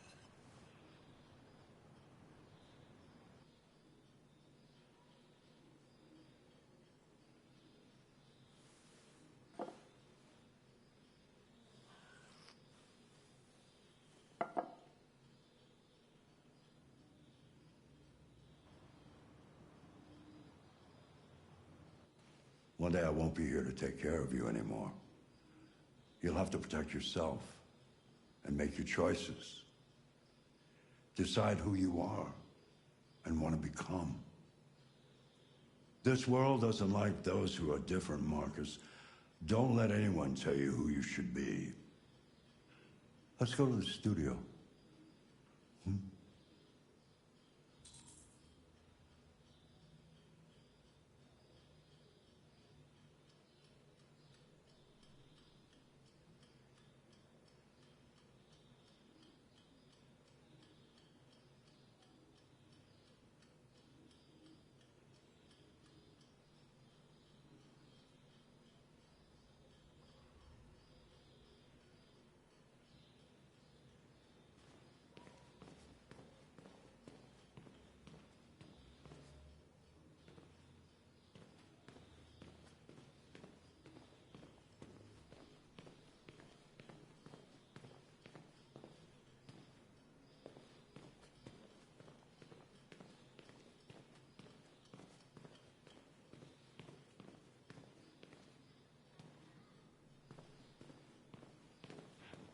Rosie, be free, Markus, but also feed me and wipe me. Thanks. That's the duality of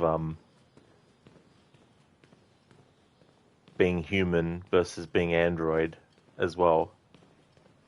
We see an early example of an android that is designed to look after the elderly when Markus is going to get the paints for Carl, and we see that there's an old man sitting down at a bench, and he asks, tells the android that he'd like to go, and the android being able to, take care and all that kind of stuff.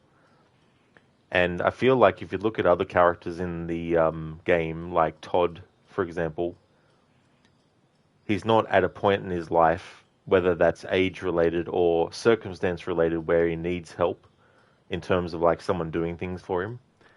There's a lot of stuff that he just leaves for the android to do.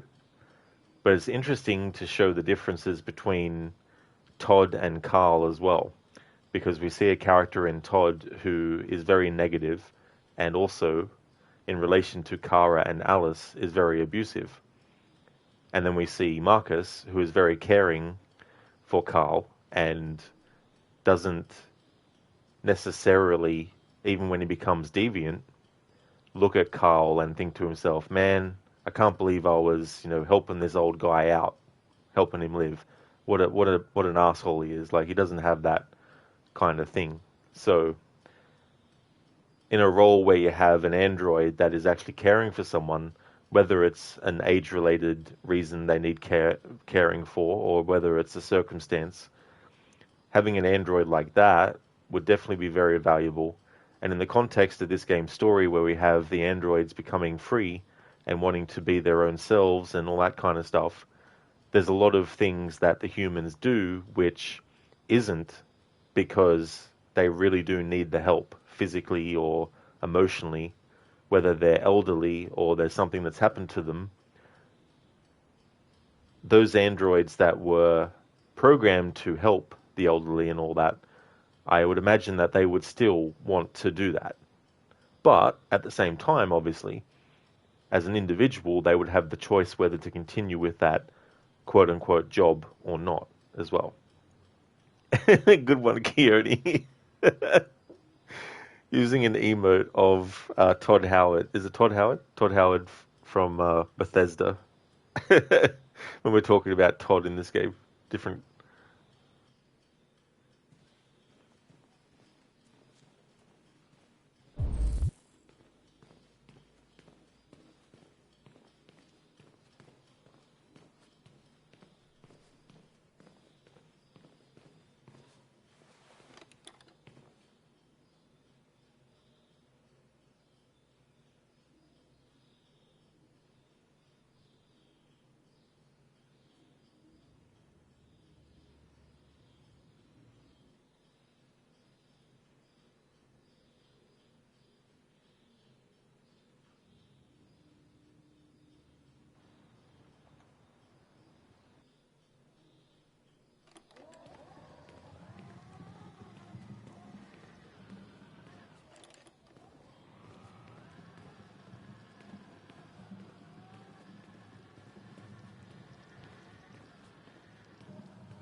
Oh, Zareth.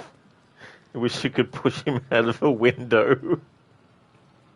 I mean, if that was an option, that would have played well into my previous playthrough last year where Markus was redeemed to be essentially Skynet and very anti-human. That would have fit in well, being able to throw him out the window.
I'm surprised after all this that Carl isn't scripted to say something.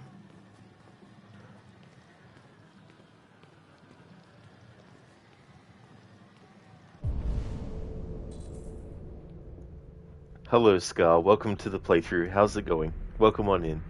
What's going on? Why am I moving so weird? I'm doing a playthrough where, when it comes to QTEs, I have to fail them on purpose, but I'm also, as an extra thing on top, exploring at which points will the game urge me to go on and do the next thing. And so I'm just testing certain things like not going to where I need to go straight away, seeing what the reaction to the game from the game world will be, or what the reaction from the character will be. And when there's things that you need to do to make like a character do something, like sometimes you have to hold down two different buttons at the same time to make the whole action happen.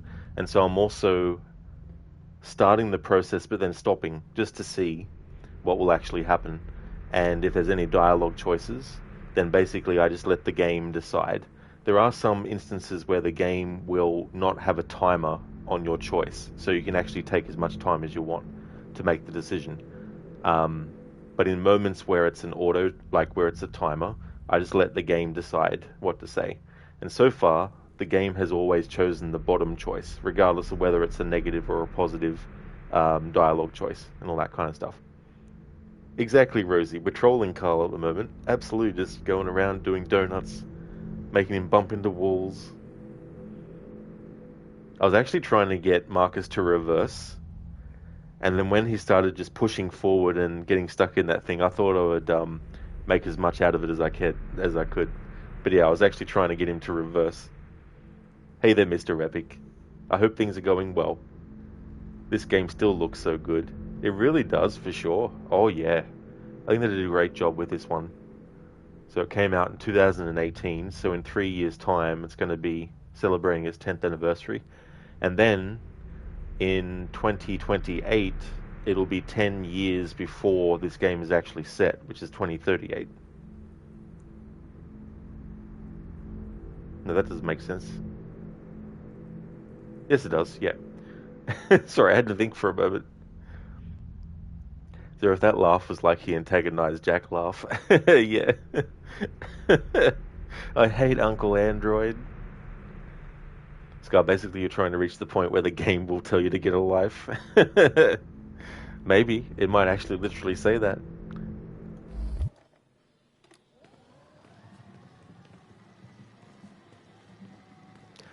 But the other thing is too, like there's a lot of things in this game story about free will, what it means to be human, what is the point at which an android should or shouldn't become more than just an android and become human and all that kind of stuff. They are, Mr. Epic, yeah. The devs of this game are making, it's called Star Wars Eclipse, but I don't know what the story would be or anything like that, but it's interesting to take their brand of game and actually do it as a Star Wars one, so it'll be interesting to see what they can do. Like, this game has some really good action sequences that you might not think so because you have to press buttons and don't actually have to always move the character, but there's some really intense moments of quick decision making that overall creates a really good action-packed sequence as well. Zereth, who is Will and why are we freeing them? Exactly. That's a good question. And how is that achieved? Hey there, Sprocket. I hope things are going well. Wonder if he hunted that giraffe or if it's a bot. That's actually a good question. I know there's like robotic birds that you can interact with in this part of the game. Imagine that just came to life. Rosie, David Cage Insanity plus Star Wars will be a hoot. I don't really know too much about David Cage. Like, I know he's spearheaded a lot of the Quantic Dream games and stuff, but I don't really know too much. How's things been going, Sprocket?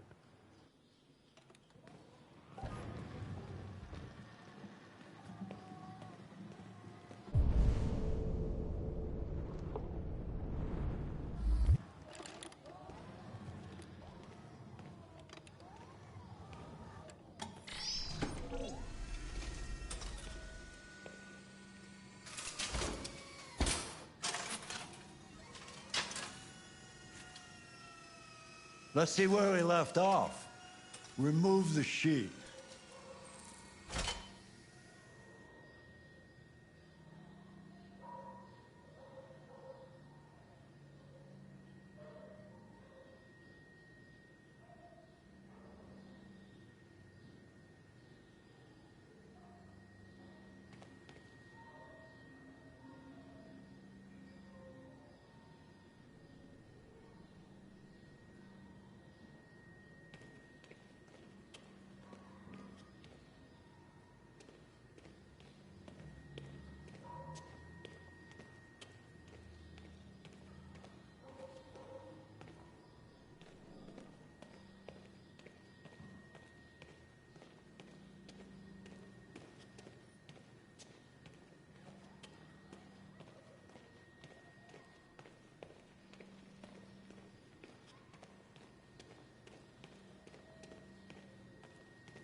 Sprocket, annoying things happening, but gradually working through them.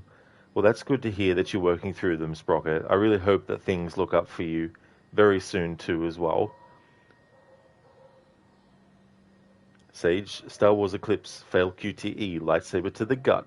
And then that's the end of that character's life.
So, what's your verdict, Markus?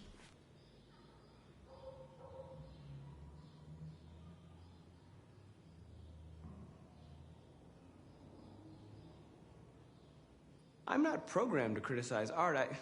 You would be a much better judge than I would. The truth is, I have nothing left to say anymore. Each day that goes by brings me closer to the end. I'm just an old man clinging to his brushes. Carl. But enough about me. Let's see if you have any talent. Give it a try. Try painting something. Paint? But would I... Painting what? Anything you want. Give it a try.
This might actually be a rare moment in this playthrough where I can actually do a Twitch poll to see what I should actually have Markus paint.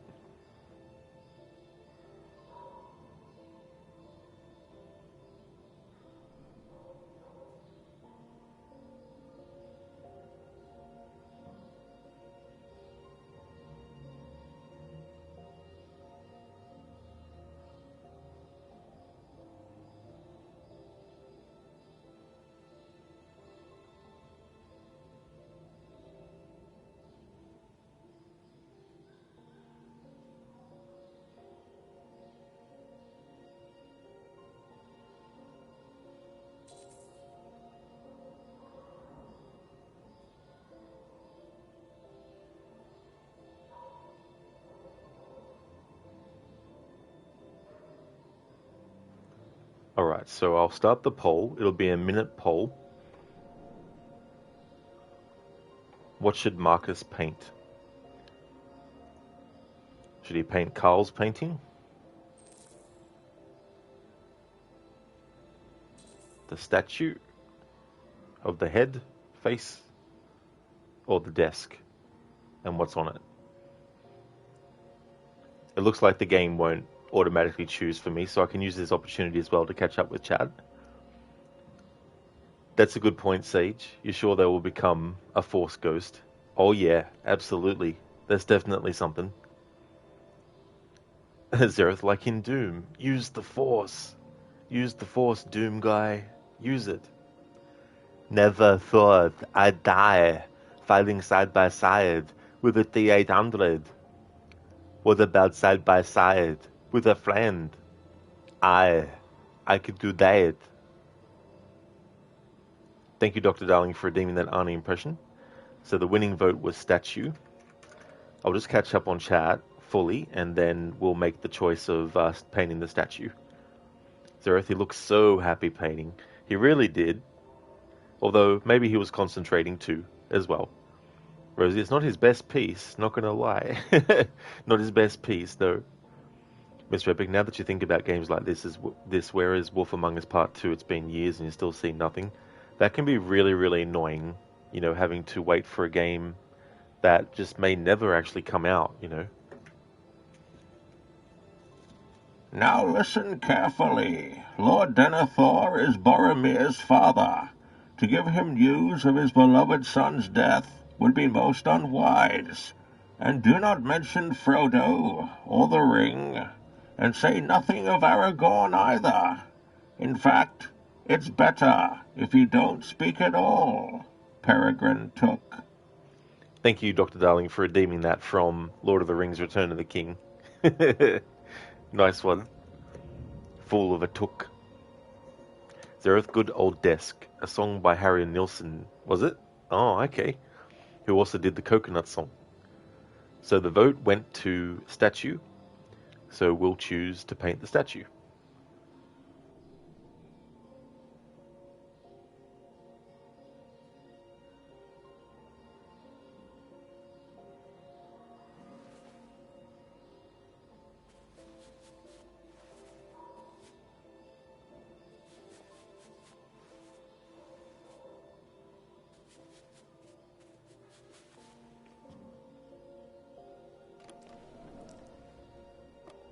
That is a perfect copy of reality. But painting is not about replicating the world. It's about interpreting, improving on it, showing something you see. Carl, I don't think I can do that. It's not in my program. Go on, go. Try it. Grab that canvas.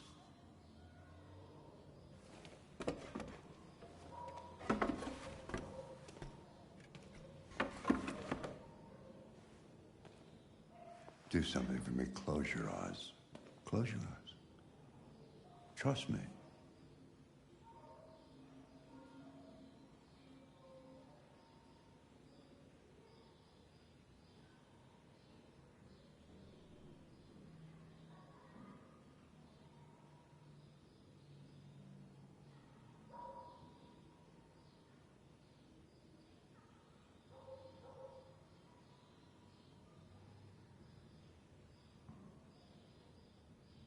Try to imagine something that doesn't exist, something you've never seen. Now concentrate on how it makes you feel, and let your hand drift across the canvas.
Alright, so androids won that second vote with channel points allowed to be used.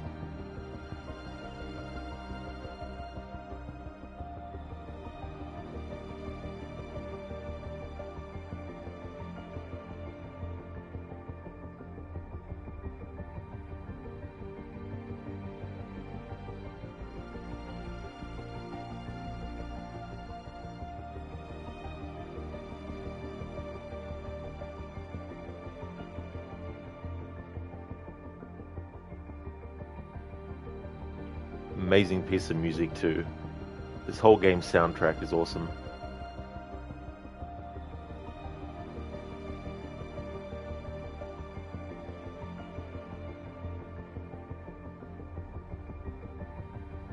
Mr. Epic? Hey, the AI we have these days can make new stuff appear out of nothing, of existing art, and then make something new. So why couldn't Markus do the same? Well, I guess in universe, without us as the player and this being a video game, maybe he could have just chosen something, you know, out of thin air.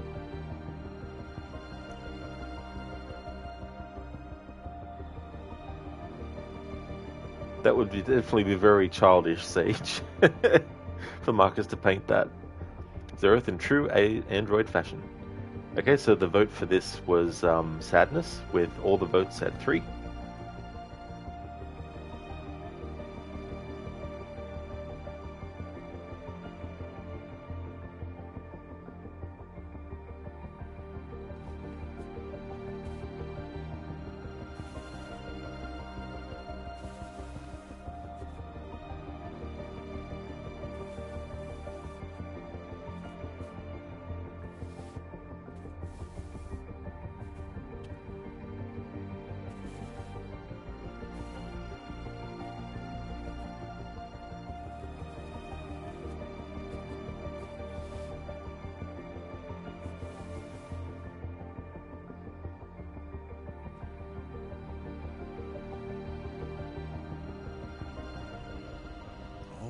God.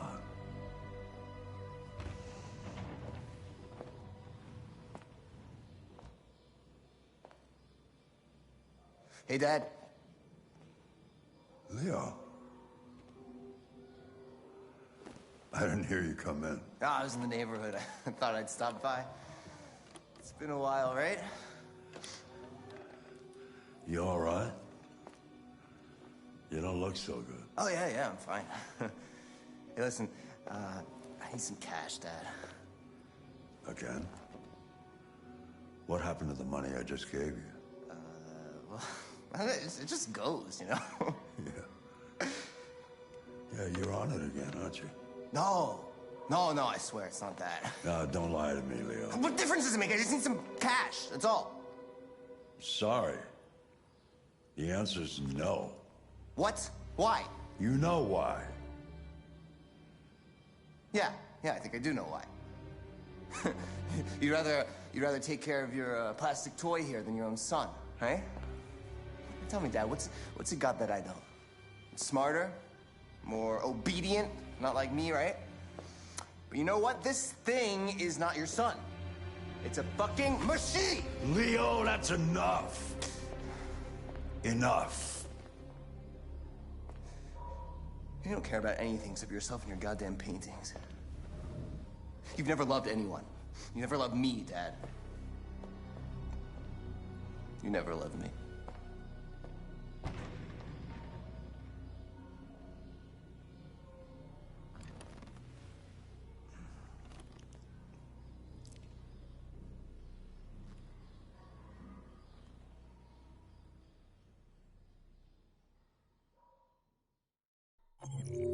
Keone, let's get negative. Yeah, speaking of negativity, Leo walks in. Miss Rebick, you voted. You did your part. Well, thank you. Thank you, Miss Rebick. Yes, Brockett, I imagine they would be, for sure. Imagine all the money they could have used on other things instead. Miss Rebick, just on more you promise. Yeah, that's probably what it would be. I mean, in this game, it's red ice is the drug that is going around. Alright, so that's probably so far the longest chapter in this playthrough. So we had Markus arrive home. He dropped off the package. He woke Carl up, served Carl breakfast. When it came to find something to do, I just stuck to having Markus just stand there.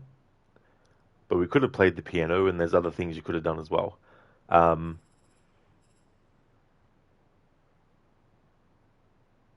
Then we got to the point to take Carl to the studio. We painted something that we saw.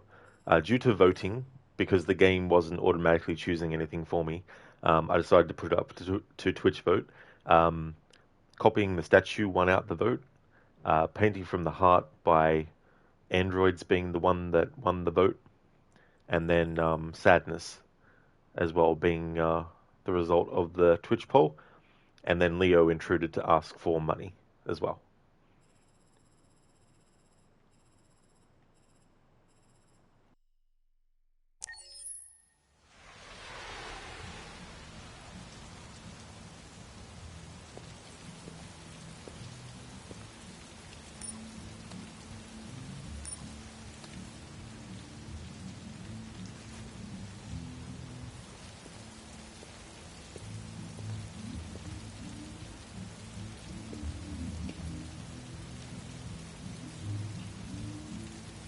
Hey, the game says, the sign says no androids allowed, so I'm sorry, but this has to be the end of the playthrough.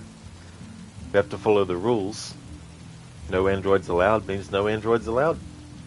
Thanks for watching the playthrough, everyone. I really appreciate everyone coming by to check out this playthrough, which is shorter than I expected. But yeah, thanks for watching. Just kidding. But I am going to wait a while just to see what the game does.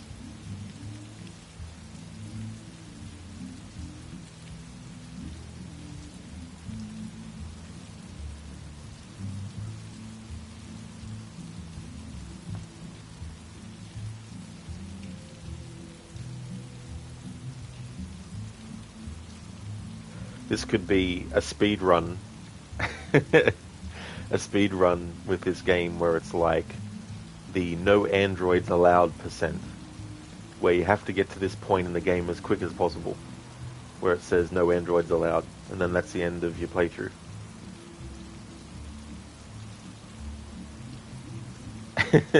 Rosie, it's like fair. Yeah. Mr. Epic, you saw a YouTube video of a place in America called Skid Row because of things like people standing there like zombies. Oh yeah, I've definitely heard of that. I remember in Little Shop of Horrors, actually. I think that was the name of the location that they were in. Yes, Robert, imagine. Zareth, do or do not. You lose the game. Do or do not. I can't do Yoda's voice.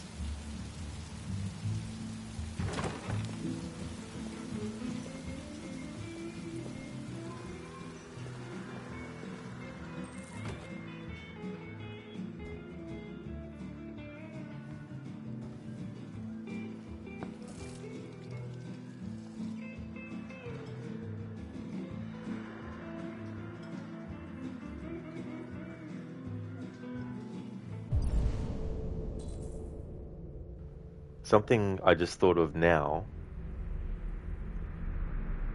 I know what Hank looks like. I know that Lieutenant Anderson is Hank. Connor doesn't know yet who it is.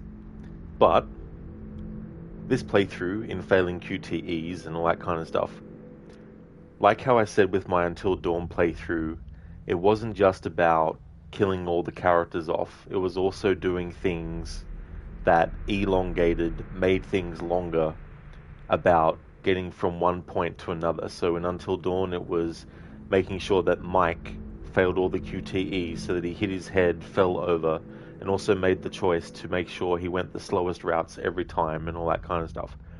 So in this playthrough, with this scenario where we have to find Lieutenant Anderson, even though I have played this game before and know, who Hank is, I'm going to play into the fact that Connor doesn't know yet. So I'm going to actually scan all the people's faces who aren't Hank first, and then do that. Because in a way, it's like a failure for Connor to instantly recognize someone that you would think he would be able to recognize straight away. But obviously, he needs to scan in potentially all the faces as well. So maybe it's being a little bit more realistic to take this approach. But yeah, I'm going to scan all the characters' faces in this scene that aren't Hank's on purpose. Rosie, does failing everything mean we'll have to fight Hank? That's actually a good question. Because, I mean, that chase that happens, where Connor's running, and there's multiple different things you need to do, potentially that chase is going to be a fail straight away. So we might not even get to the point where Hank is hanging off the edge. But if we do, then I'll just have to do nothing. And then whatever the game decides in that moment is what we go with.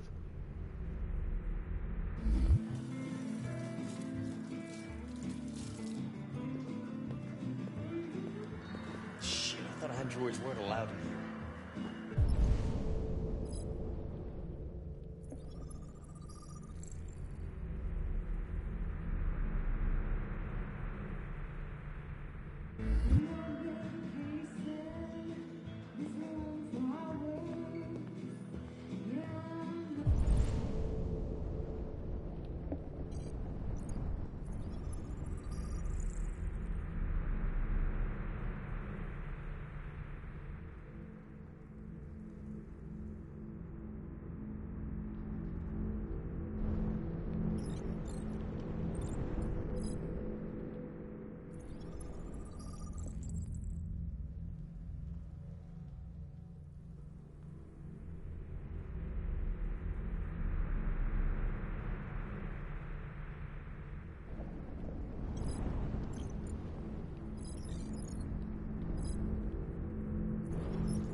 problem. Buy me a drink. That's what I thought.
Get out of here.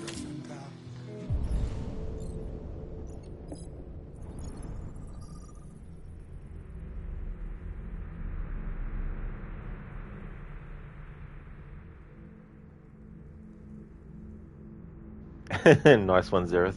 Where is Hank Lee?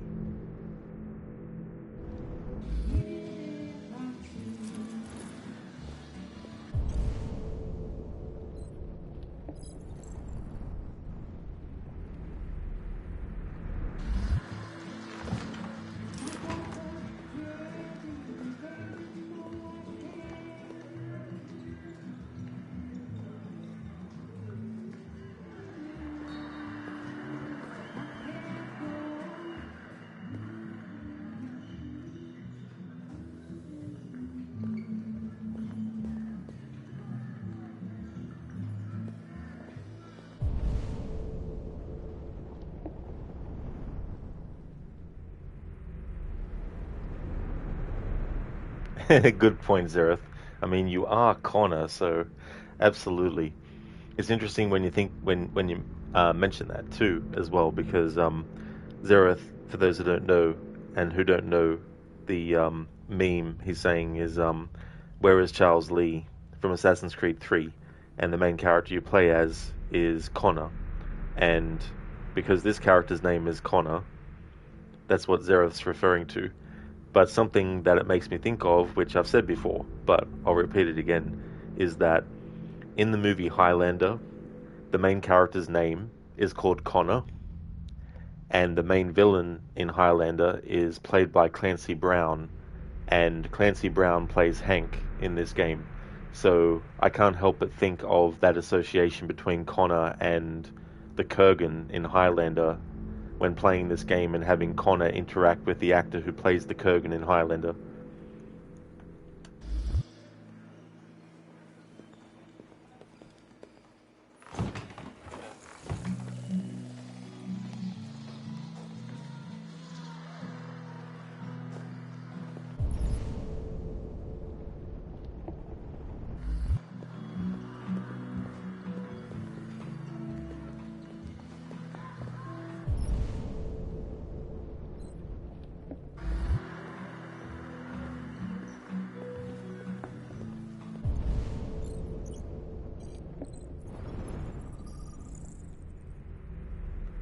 Zereth, wait, the assassin is hiding as an android? Plot twist. So I think I've now interacted with everyone but Hank. So in this instance of doing this whole thing, it means that we've thematically done some kind of failure, which is the failure to identify Hank straight away. Now, I want to test to see what happens if we try to leave.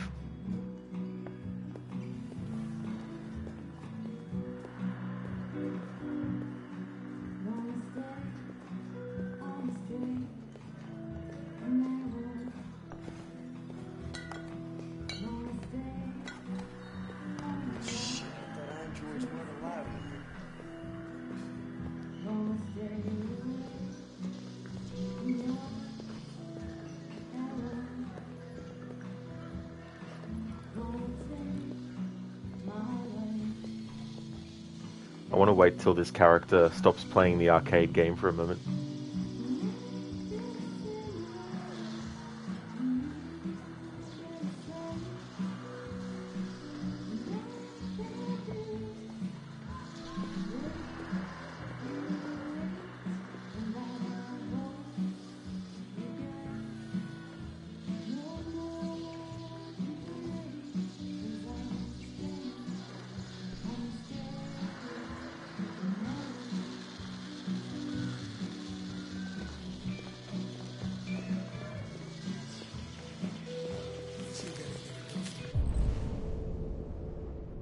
Oh, I thought I swore I saw something that was indicating we could interact with the arcade machine.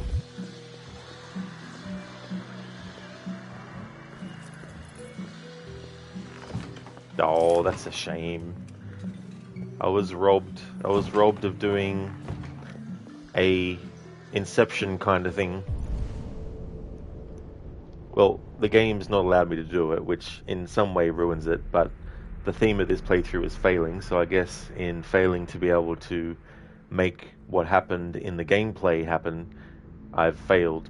But what I was hoping to do was I was hoping that we could interact with the arcade machine, and then if there's a QTE to make sure that the character in the game that Connor's playing actually survives, yet I make Connor not actually press anything, then Connor himself is adhering to the rules that I've set for the challenge of this playthrough in a way that is like me as the player is playing a video game where I'm forcing the main character I'm playing as to not do something, but I've made him interact with something that then allows him to not actually do something in the game that he's playing.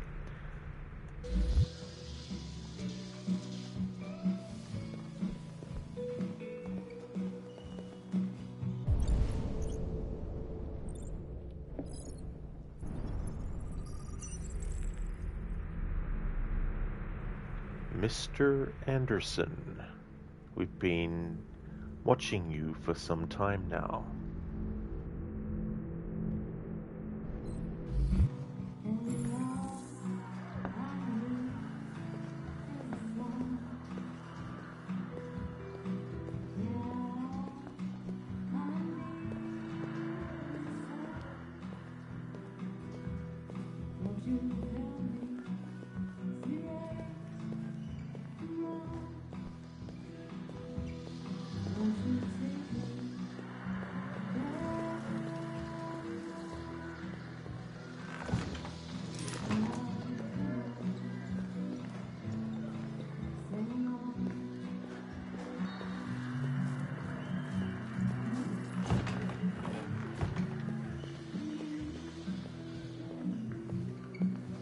Zereth, and for those that don't speak weird,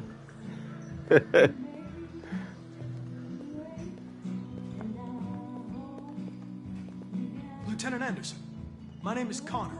I'm the android sent by CyberLife. I looked for you at the station, but nobody knew where you were. They said you were probably having a drink nearby. I was lucky to find you at the 5th bar.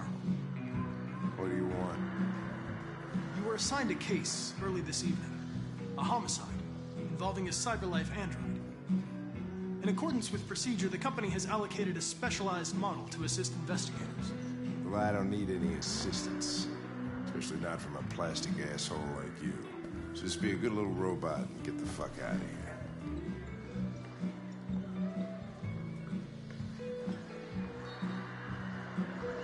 I'm sorry, Lieutenant, but I must insist.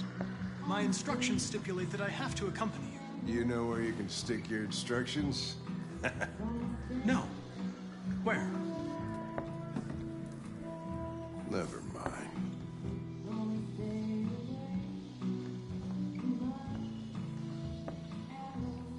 Listen, I think you should stop drinking and come with me.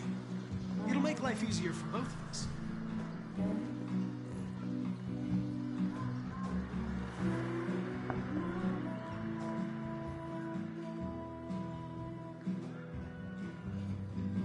I apologize, Lieutenant. I didn't mean to bother you. I'll wait for you outside. Take your time. Did you You say homicide?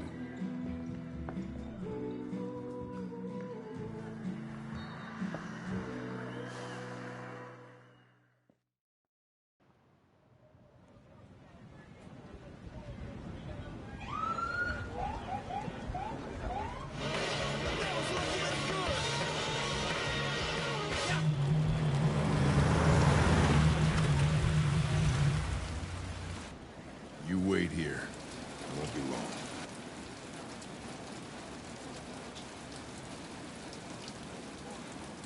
My instructions are to accompany you to the crime scene, Lieutenant. Listen, I don't give a fuck about your instructions. I told you to wait here, so you shut the fuck up and you wait here.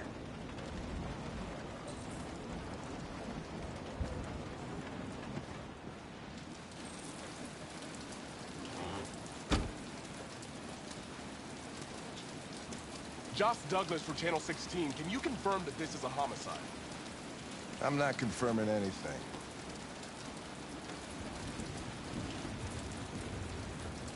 Hey, we gotta do as Hank says.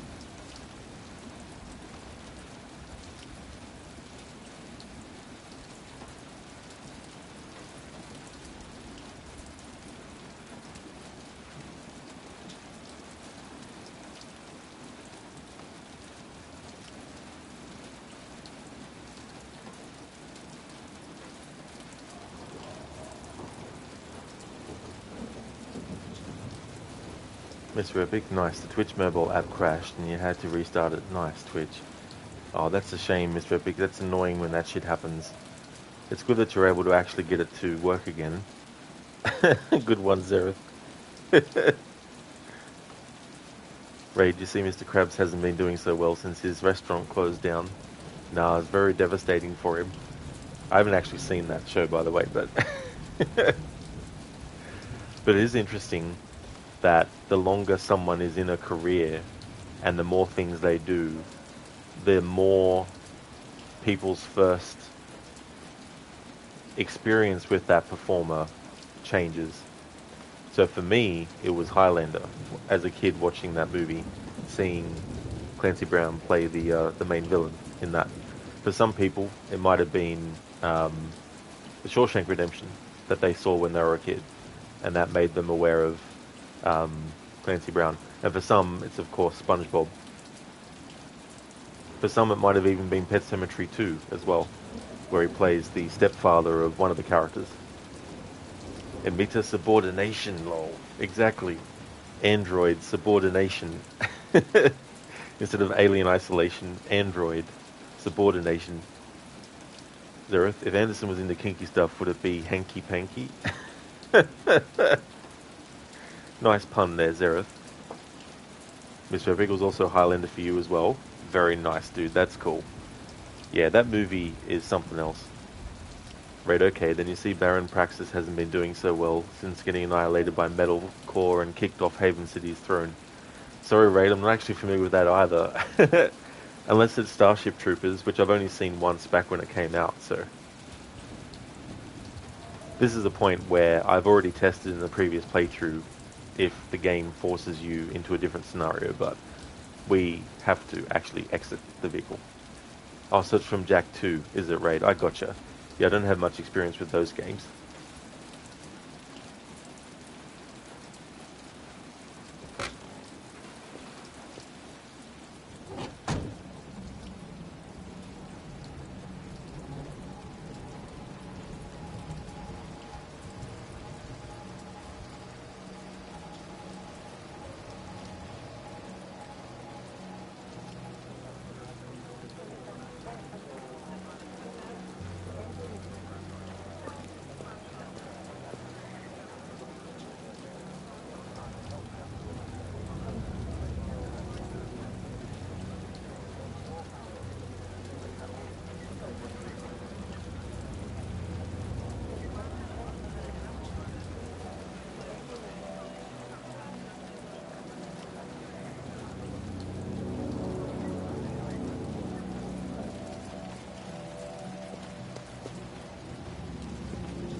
Nice one, Mr. Epic. Quite a heavy rain, isn't it, Rod?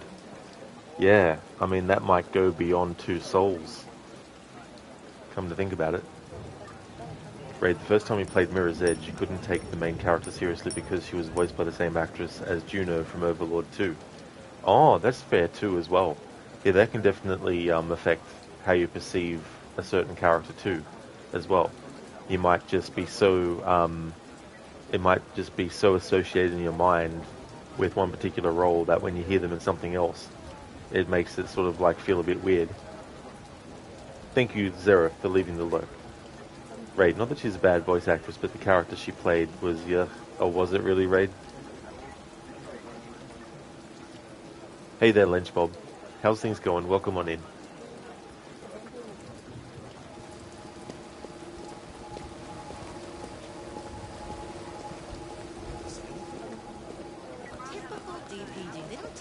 Androids are not permitted beyond this point.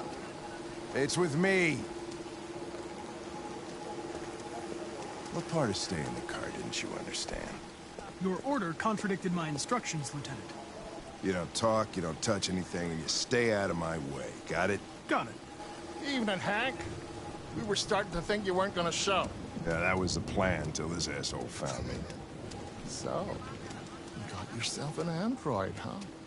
Oh, very funny. Just tell me what happened. We had a call around 8 from the landlord. The tenant hadn't paid his rent for a few months, so he thought he'd drop by, see what was going on. That's when he found the body.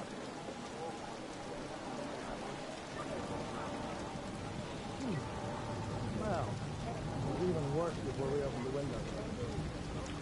The victim's name is Carlos Ortiz. He has a record for theft and aggravated assault. According to the neighbors, he was kind of a loner. Stayed inside most of the time. They hardly ever saw him. They're calling everybody out of this tonight. I suppose you know for this 2 weeks. No more than a month. There's just kitchen right over here. Probably the murder weapon. Those guys will break in. Nope. The landlord said the front door was locked from the inside. All the windows were boarded up. The killer must have gone out the back way. What do we know about his end? Not much. The neighbors confirmed he had one, but it wasn't here when we arrived. I gotta get some air. Make yourself at home. I'll be outside if you need me.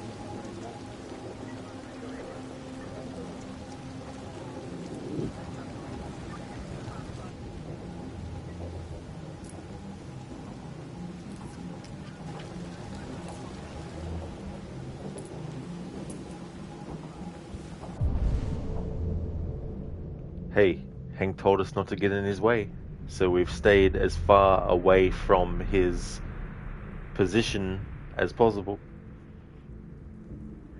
Lynchbob, we just got home from work and you're going to eat before you play more Hypercharge Unboxed so you can unlock a new outfit for your favorite action figure in the game. Oh, very good, Lynchbob. That's cool. That's good that you're home for work and you'll be able to get something to eat and just chill and play games and stuff. That's really cool, dude. Zereth, wait, so Hank told him not to talk? He did? Yep.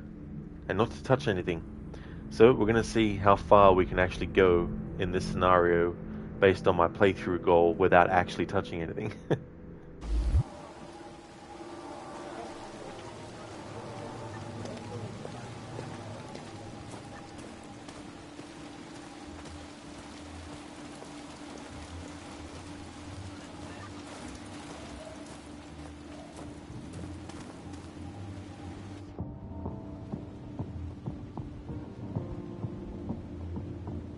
I want to wait until Connor does his coin thing from this camera angle and close up.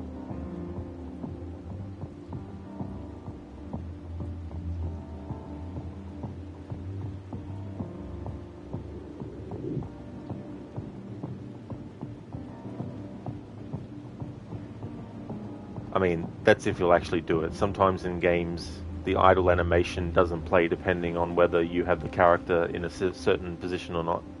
We'll just wait and see.